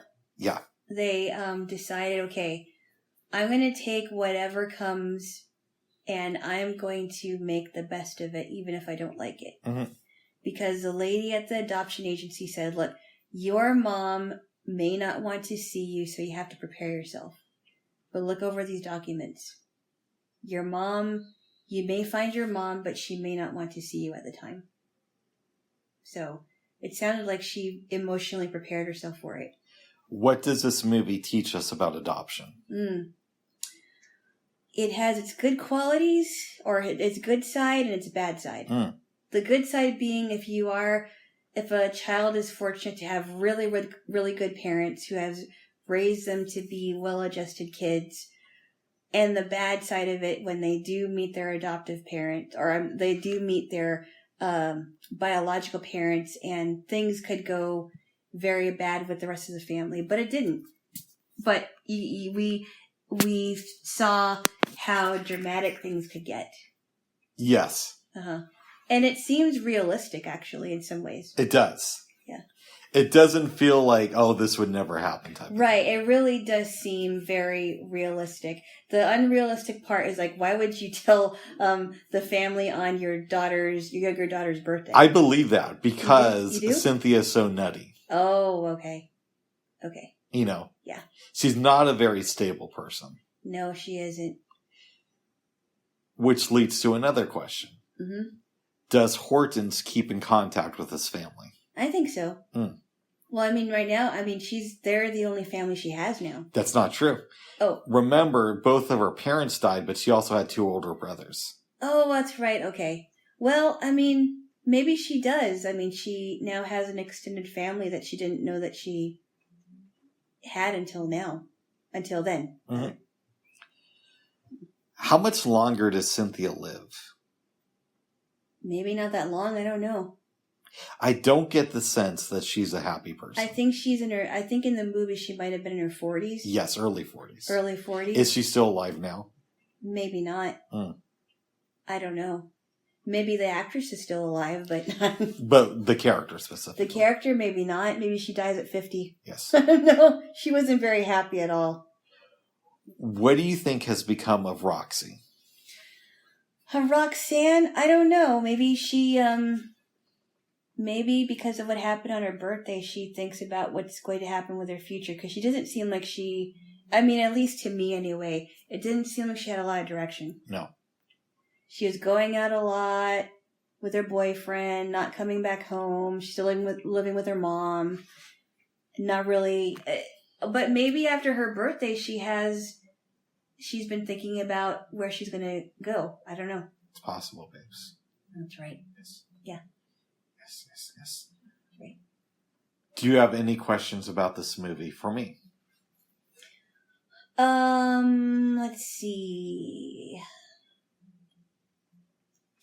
What did you think of Monica after the movie? Because you only saw we only saw like a glimpse of her and Morris's relationship in the beginning of the movie. Yeah, and at first there's a scene early on where she's cleaning the house and she seems to be a little bit upset with Morris. And it doesn't make sense if you just watch that scene. Yeah. But if you see the movie in its entirety, it puts it into a different perspective. Yeah, because she got upset and she's like, here's a freezer, here's a hog, there's a recipe book, you make your own dinner. Yeah. And I was like, oh wow, okay. So I see Monica is one of these people who, because it was difficult for her to have her own family, she focused more on work and to the detriment of her relationship with Morris. Right. Right. She's not a bad person as much as she may be just a little bit misguided. She got too caught up in all of her own stuff that she forgot that her husband still was there. Yes. That she didn't know, he felt like she didn't love him anymore, but that wasn't true. No. And she was probably still stuck on the fact that she can't have any kids. And she wanted to be a mom, but she couldn't be a mom. Yes. So, but I liked how they looked at each other and she's like, I do love you. And he thought that she didn't. I want to see more movies by Mike Leigh and with the actors who are in this film. Right. Because they all gave great performances. They were so good. Yeah. I mean, Cynthia was really, really crazy, and she played crazy pretty well. Oh. She played an emotional wreck. Yeah. More people should see and watch this movie. Yes. Would you recommend this film to your family? And if so, what would your elevator pitch be? Don't tell your family about an adoption on somebody's birthday. Oh my goodness. It could turn out really bad. But you would tell your family to watch this movie? Oh yeah. Yeah, yes. I think they would like it. Oh good. I think they would really like it. Good. It's pretty cool that it was filmed in Ireland. I think so, right? That's what she said. Oh, I may be wrong. Oh, if I told you that. Maybe it's London. Yeah, it's probably London. I don't know. Yes. It was a good movie there. Jaylo. It was very good. Yes. And then we watched Guess Who's Coming at Dinner. To Dinner. Okay. I haven't watched this in years. This is the second time I watch it. And Same for me. I forgot how funny it was. I saw it once back in the summer of 94. Hmm? Which is around the time you saw it, right? No, I saw this my junior year of high school. It was probably in 98. A junior year of high school? Yes. Oh, yeah, that would be right. Yeah, because it was a movie that was being shown in my U.S. history class. class. Yeah, and you got held back a grade. Yes, I did. Because you were being bad girl. No, I wasn't. Yeah. But we'll talk about that some other day. Oh, my goodness. Right now, focus on the movie, babes. Tell me about this film. Oh, okay. I'll give a brief recap. So, John Prentice, who's played by Sidney Poitier, and Joanna Drayton are on their way from the airport to see Mrs. Drayton, Christina Drayton, who's played by Katharine Hepburn. Who is also the aunt of the actress who played her daughter in this movie. Yeah. You could tell that they were related. It just seemed like they were. Anyway, so she goes to the museum where I guess her mother works at, right? Yeah. And sees her assistant Hillary and says, "Oh, your mom is not available right now, but I'll see that she sees you." And so they go back. I think they go back to the house with the mom, right? They go back to the house, and the mom comes there a little while after. That's right, yeah, because they leave the museum. Yeah. They go back to the house, the mom comes back after. I think, if I'm not mistaken, I think Tilly sees them before the mom. Who's played by Isabel Sanford. You are correct with that. Yes. Tilly sees them, and Tilly's not happy because why would a young white woman be with an older black man? As Sidney Poitier. Yes. So the mom, Joanna says, "Well, Tilly, could you make us some sandwiches and some coffee? We're going to be on the terrace." She's not happy. No. The mom comes in and she meets, John Prentice. It was funny how she's like, "Oh, Dr. Prentice." Yes. She seemed very nervous at the time.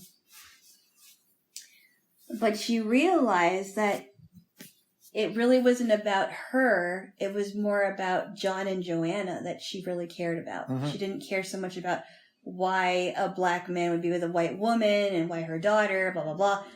And then her father shows up. Not Katharine Hepburn's father. No.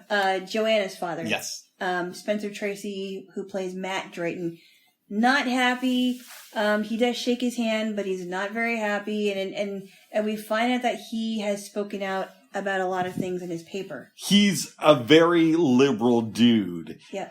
When it comes to his public opinions. And he is liberal in his private life, but he never considered that his daughter would marry a black man. Right. Because it was the 60s. Right, exactly.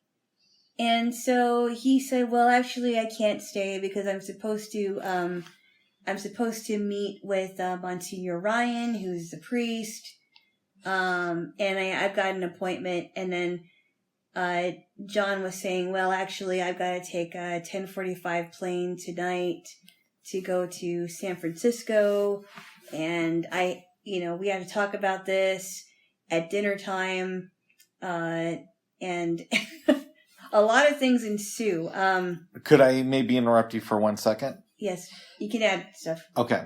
At one point, Katharine Hepburn is talking with her husband in his study. Mm-hmm. And John comes in and says, hey, I just want you to know, if you guys are not comfortable with this situation, I will break up with your daughter. It's not that I don't love her, but I understand that family is very important to her. Mm-hmm. And so if you guys feel uncomfortable with this whatsoever, I completely understand. Mm-hmm. But that puts more pressure on the family. Right. It's like, yes. Oh, we have to decide now. Mm-hmm. But yeah, and so Monsignor, so a lot of things happen. John talks to his parents. His parents are thinking, well, why don't we just fly down there and see you guys? And that's happening. And while it's happening, Monsignor Ryan is talking to Spencer Tracy. Yep. Yes. And Katharine Hepburn. And he's trying to explain to Mr. Drayton that it's really, that things are happening that are different, and you have, think about it. You may not remember what it was like to be in love when you were that young. No. What? No. Oh, I'm sorry. I think I got that mixed up. Sidney Poitier's mom says that. Says basically a version of that. Go on. Okay. Let me correct myself because I was wrong. But Monsignor Ryan was trying to speak to Spencer Tracy and say, well, I think it's okay. Yeah. I mean, I think it's all right. There's nothing wrong with that. And he keeps telling, Katharine Hepburn that he's unhappy. John and Joanna say, okay, Tilly, Monsignor Ryan's coming and John's parents are coming. Mm-hmm. We're going to go to the airport and get them. They go to the airport. After meeting up with her friends. Right. But they get the parents. Spencer Tracy and Katharine Hepburn eat ice cream in their car. He eats ice cream, so he watches I'm sorry, he eats ice cream, she drinks coffee. Yes. And accidentally breaks somebody's car. Yes. They go home.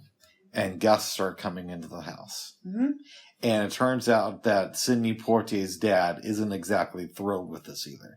No. Keep going, Jaylo. He's very upset. Yes. But Mrs. Drayton went and was walking around with Mrs. Prentice and says, why, she's talking to Mrs. Drayton and says, I feel the same way that you do, but my husband isn't so happy. Yes. We find out later the husbands aren't happy, but the wives are willing to accept it because of their son and daughter. Mm-hmm. Mrs. Prentice, mm-hmm.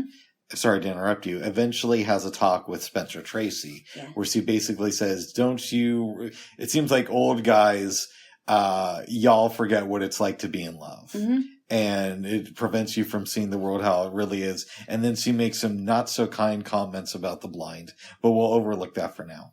And no, it's I don't think she was saying it about blind people. She was. But really, like what? She said, you guys are worse than blind people. Something like that. No. You might as well be blind men. It's something like that. But I don't think she meant it in a mean way. Okay. I was offended. But colorblind. All right. We're going to get over it, babes. Oh, my goodness. Spencer Tracy gathers everybody, including Tilly, into the living room to basically give his little spiel. Yeah, and he basically said, well, because he was basically saying, like, I'm not going to say that you're not going to have any problems, because you may have problems together for the rest of your life. But if you feel that way towards each other, you both are adults. I think, in other words, he's trying to say that I'm going to accept it, but you are going to have problems. Yeah. I can't change it, so I'm going to accept it, but you are going to have problems no matter what happens. And everybody goes in and comes at dinner. Bubs! During dinner. No! No. They eat dinner and the movie ends. Thank you. No, give me a kiss. No! Yeah, because you want one and you need one. Why? Because you do, bitch. Now give me a kiss. Do I? Yeah, now give me a kiss. Okay. You are some kind of boy. I'm a good boy. Mostly. Always good boy, never not good boy. Never not good boy? Never not good boy. Okay. I like this movie a lot. I'd give it a strong 7. It's very lib in a good way, right? Like, you can tell that it was made by a bunch of liberals in a good way. Because the overall message is that we should, hey, let's be cool with each other. Now I've studied history, but it was very hard for me to connect with these characters because for the most part, they're all rich. And keeping it real, I've dated a lot of women from different races before I met Alana. And it's never been a thing for me. Me neither. Like, and I don't mean like, oh, I don't see color, man. I mean, that's ridiculous. I haven't had people discriminate against me based on my dating choices. Did I ever I think I did. You used to date white supremacists. No, I didn't. Yes, you did. You told me that. No, I didn't. Okay, let me explain this, please, before you say something that isn't true. Okay. And you have. I never would. I dated a guy many moons ago before I knew about Mr. Wick over here. Yes, way before. Way before. He's no longer in my life anymore. Oh. But he admitted to me that his parents are racist and they would rather have him date white women, but he's dated other people. He's dated black women. He's dated Asian women. And I met his father separately because they were both divorced at the time. I met his father and his mother separately. And when I met them, I was thinking, I wonder what they're going to tell him after I leave. Yeah. Because he already told me that he knows that they're racist and they've been very what's the word? He said that his father was very abrasive. Okay. And would not mince words about what he felt. But he told me at one time that his father didn't say anything wrong about me, but that he's tolerating the fact that we were dating or something like that. Or whatever it was. And I'm like, I don't want to pretend. I don't want to think that these people are pretending to be nice to me because they have to be. And I never had a problem with dating anyone that wasn't my race because I never had that problem with my family. And that's that's really the only experience I've had. Otherwise, I've never had any of that experiences. Nice. You've never dated any Filipinos, even though you're Filipino. I never have. And the reason why I think is because a lot of the Filipinos I've met, I just thought of them as just friends. And I never was really attracted to any guy that was Filipino yet. I just never, nice. I've been friends with a lot of Filipino guys in my life, but never wanted to date them. Interesting. They just thought they were like my brothers. Oh. I don't have any brothers. You know? Well, because of interracial dating hasn't really been a thing in my life. Mm-hmm. And again, that's not just saying, oh, I'm so beyond race, but it's also because it never got brought up to me. Why are you dating this darker skinned woman? Exactly. It was harder for me to connect with the movie, and that doesn't make it a bad film. No. Because I do know that that's been an issue for a lot of people. Right. And blindness, if we're going to be honest, probably plays into it somewhat. Why people haven't called me out on it, right? Yeah. Called me out on dating women of different races. That's probably helped. The blindness thing has probably helped a lot. Right. Mm-hmm. So it was harder for me to connect with the characters. Yes. Because of the rich thing and because of that. But I did like the movie, and I realize its cultural importance. I'd give it a strong 7. Yes, I would too. I want to ask you about something. Okay. This isn't necessarily a negative, but it could come off as one. Okay. I read a book a number of years ago called Portraits of a Revolution. And it was about all the films from 1967 that were nominated for Best Picture. Guess Who's Coming to Dinner being one of them. Wow. I believe in the book, they made a point of saying, we couldn't have the daughter just bring home any black guy. Right? So he couldn't just be a successful mechanic. Right. Or own a movie theater chain. He had to be a doctor and a super accomplished one at that. Yeah. Because how else were we going to sell this was okay for middle America? He couldn't just be someone from off the streets that wants to be in a gang or something. Yeah. Okay. And it's interesting to me. I know that Obama is a touchy subject for both of us. We're not fans, but for different reasons. When Obama came out, I heard a lot of people say, well, you couldn't just vote for any black person. It had to be a super charismatic person who's trying to sell them off as a liberal black person, right? So I'm wondering from you, what does this movie teach us about how white America can maybe only accept the best of the best people from a certain race? I guess I don't really have any way to comment on that. Only because I'm not white. Yeah. I happen to be a minority. I'm not white, so I just don't know how to. It's just something I can't really comment on. Let me see if I can rephrase the question. All right. Do you ever feel, as somebody who is not white, a certain pressure to be extra good at something in order to be accepted by white America? Not necessarily.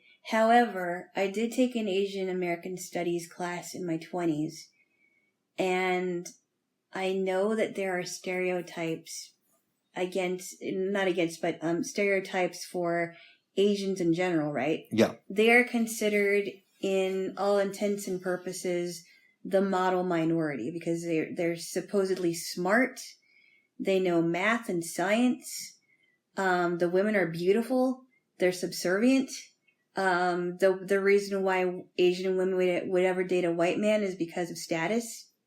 And so they're complimented for that. But I don't. But to answer your question, I don't feel like I had to be extra good at something just to impress white people. Has that ever come up in your family or people you know who were not white, where they said, "I've got to do this extra. I got to be even better at this than a white person so that I'm accepted in society"? No. Interesting. No, but they've always stressed education, and they have their ideas about what success is. If you're talking about success, there have been people in my family that had to have like stuff. I mean, and and people are like that too sometimes. You know, it doesn't matter what race you are. Right. Okay, but there are they think about success and they think about education, but education doesn't always mean successful either. No. Yeah. But I don't think they've ever said, "Oh, I have to impress the white person." Well, good. Yeah. Never had that. I never heard it before. What does Tilly teach us about holding on to the past? She's holding on to the past. Yes.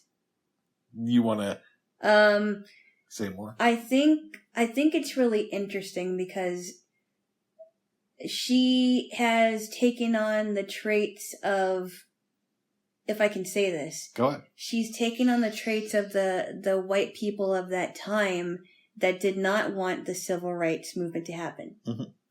And she's doing the exact same thing in holding back people like like John Drayton. Because she thinks, well, you can only do better by marrying a sister. Yeah. A black sister. You can only do better by marrying a black woman. This white woman is not going to do anything for you. She's just going to hold you back. But she's doing the same thing that white people are doing to each other in that time. By associating with, by white women associating with black men or vice versa. Interesting. That's how I see it. That's fair. Yeah. But she did do a really, really good, a good performance. She did. All the actors in this movie hold their own. Yeah, they did. Even the supporting cast is really good. But she's so funny as Wheezy in the Jeffersons. Yeah, I like the Jeffersons, but it wasn't my favorite show. I didn't watch it a lot. With a lot of people. I didn't watch it a lot, but I thought Sherman Helmsley used to call her Wheezy. I thought that was really funny. Sherman Helmsley's really funny, in my opinion. Yes, as Judge Robertson. And on Amen. Yes. As Deacon Fry. Daddy? I haven't seen that show in a while, but I do remember it was funny. Yes. I remember it as being good, but I was also probably 8 the last time I saw it. I did watch the NBC lineup on Saturday night at the time. How did your parents feel about that? Well, I watched it with them, but... Yeah. And they knew about this? Yeah. Okay, good. I did watch it with them, but... I just have this vision of your parents in bed watching the Saturday night lineup and you hiding under their bed. And trying not to laugh. No, we were watching in the living room. Nice. No. No. Getting back to the movie. Yes. Do you think that John Prentice and Joanna are still together? I do. Okay. I do. I think in some ways I thought that Joanna was a little bit... Maybe at the time I felt like she was slightly naive. Yeah, like they made, for real, they could have made her character a little bit less naive. It seemed like she had, stars in her eyes. Yeah. Like, sorry to interrupt you, but I get that her parents weren't racist, but she was also raised in a certain society. Right. Where she knew that racist people existed. Right. And they made her seem a little bit too naive, like you were saying. And I remember when Katharine Hepburn was saying, well, we taught her this, and we said that we aren't better than anyone, but never, ever, ever did we ever say that she couldn't date anyone that was different. Yeah. Yeah. So I thought it was interesting when she was telling her husband that. Because, well, we never, I don't understand why you're bringing this up, because it wasn't a problem before. But when it happened to their family, it was a problem. A question just came into my mind. Okay. Roll with me here.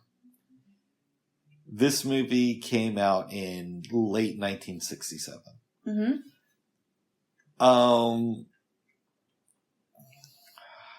Yes. Do you think... How do I want to phrase this? Do you think that they'll ever do a type of movie like this again, where instead of somebody like Joanna bringing home a person of a different race, they bring home somebody with a disability? Ooh, that would be an interesting sitcom. Yeah.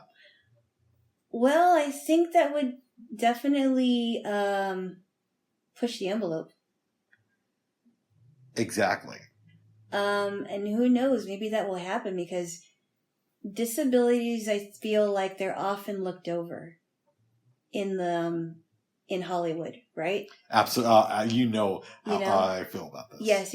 Yeah, I think they are looked over. They don't hire actors and actresses that maybe you'll see Marlee Matlin or there was another blind actor, but I don't remember who. I think Marlee Matlin's deaf, right? She's deaf. Okay. But there was another blind actor that's not coming to my mind.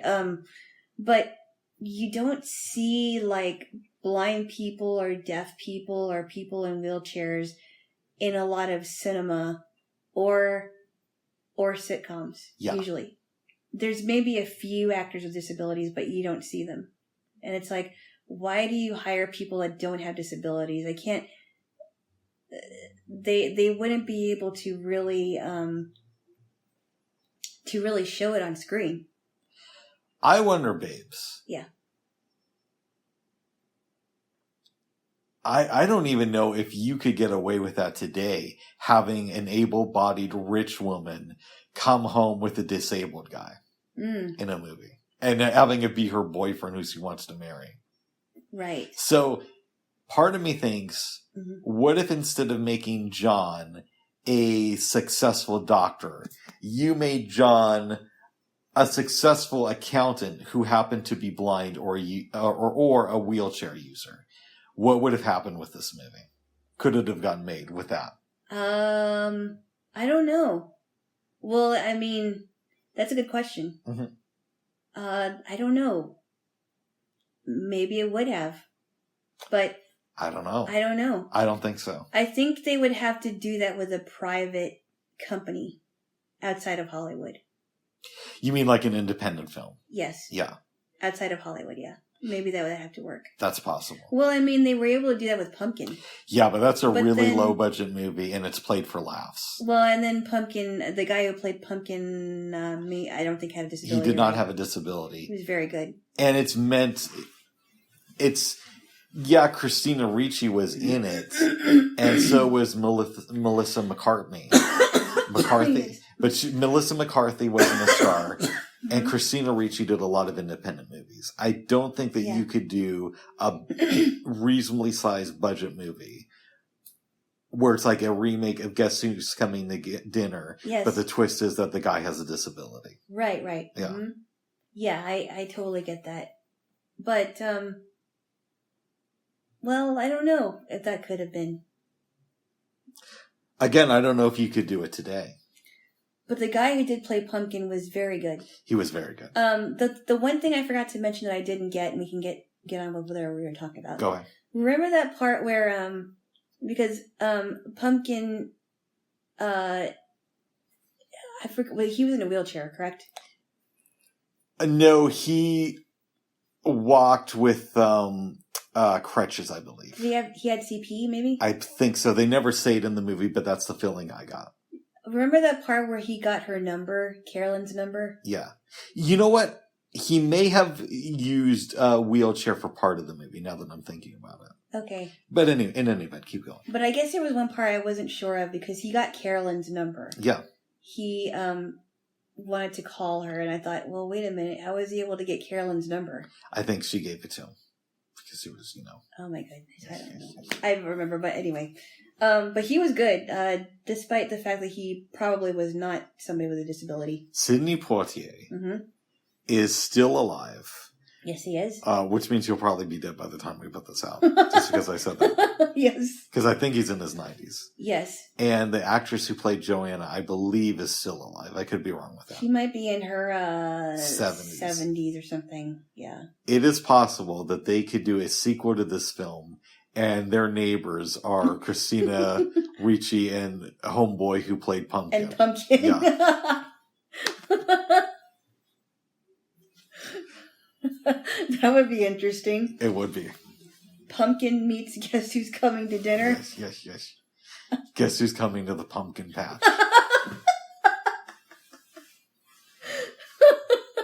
Oh, wouldn't that be funny? It would be.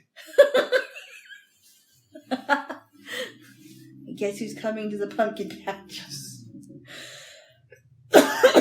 Excuse me. Is there anything else you want to say about this movie? No, go watch it. Go watch it. I'm assuming that your family has already seen it. I don't know. I haven't asked, actually. It is very good. What would you tell them to get them to watch it if they haven't seen it? I would have to say this is probably one of Sidney Poitier's movies that I like. One of his best movies. It's definitely his most well-known film. For sure. Yeah, I guess I would tell them that this could happen in any family. And how would you handle it? It hasn't happened in our family, but how would you handle it? Oh. Yeah. Are you the only one in your family who dates white people? No. Okay. Mm-mm. Not that would bother me. No. I'm not the only one. Oh. No. Good. Yes. Yes. What would you give this on a scale from 1 to 10? I would give it a strong 7. Okay. Yeah. Nice. I would definitely give it a strong 7. And you gave Secrets and Lies, I believe, an 8? I did. Nice. Only because of the way that it was wrapped up, and even though it was a little bit confusing in the beginning, there was a lot more things in it. Mm. Yeah. It seemed like it was dealing with more problems than Guess Who's Coming to Dinner. And they did it well. Yes. They did it very well. We had a good weekend of movie watching, babes. Yes, we did. Or, yeah, I guess technically a weekend because Sunday's still a weekend. Yes, it is. Yes, very good. Well, it's technically the first day of the week, but I consider it the weekend. By our definition. Still the weekend. Yes. Jaylo. Yes. Did you have any dreams last night? I did not. I had one. What happened? You and I... Now, remember, we're polyamorous streamers. Oh, my goodness. Okay. Okay. So we're going to some blind event. Yes. Right? And we're meeting people. For some reason, you had driven us there. Don't ask me. Odd. Yeah, it's odd. It's a dream. Never done that before. I know. Okay. It doesn't have to be believable in the dream world. Right. I know. Mm-hmm. And I see a blind girl who I haven't seen in a while. I don't know who she is in real life. Mm-hmm. So I sit down with her and I'm like, how are you? And I'm thinking that I'm going to hook something up with me and this girl for later. And she's like, oh, I have 5 kids. And I get really sad. And I go to you and I say, we're going to be listening to some angry songs from Linkin Park on the drive home tonight. Then I woke up. What? Yeah. That's a crazy dream, bud. It is, babes. Okay. Oh my. Oh my goodness. Oh my badness. That is insane, Bubs. I know. But you were a good driver. We made it there. So you must have done something. What car was it? I don't know. That is funny. Thank you, babes. You actually saw me in the driver's seat driving us. I believe you were driving us there. That is weird. That is really weird. Jaylo. Yes? Is there anything else you want to talk about? No. No. No. Well, then I should probably get a kiss. Okay. What? I'll tell you later. Oh. Give me a kiss. Okay. Mm. Would you stop? Sorry, give me a kiss.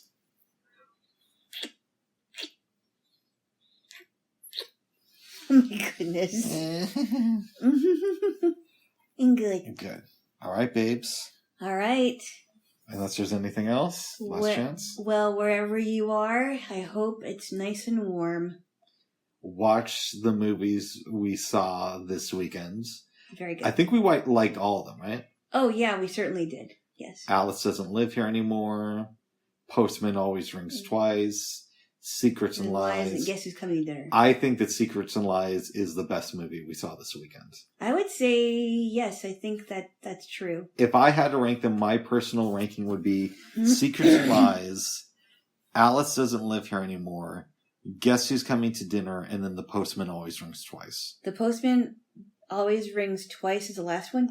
Yeah, but it's very close between that and Guess Who's Coming to Dinner. Oh, okay. What about you? Yeah, I think I'd agree, yeah. Nice. Mm-hmm. Well, good. Very good. Bye for now. Bye-bye. Bye.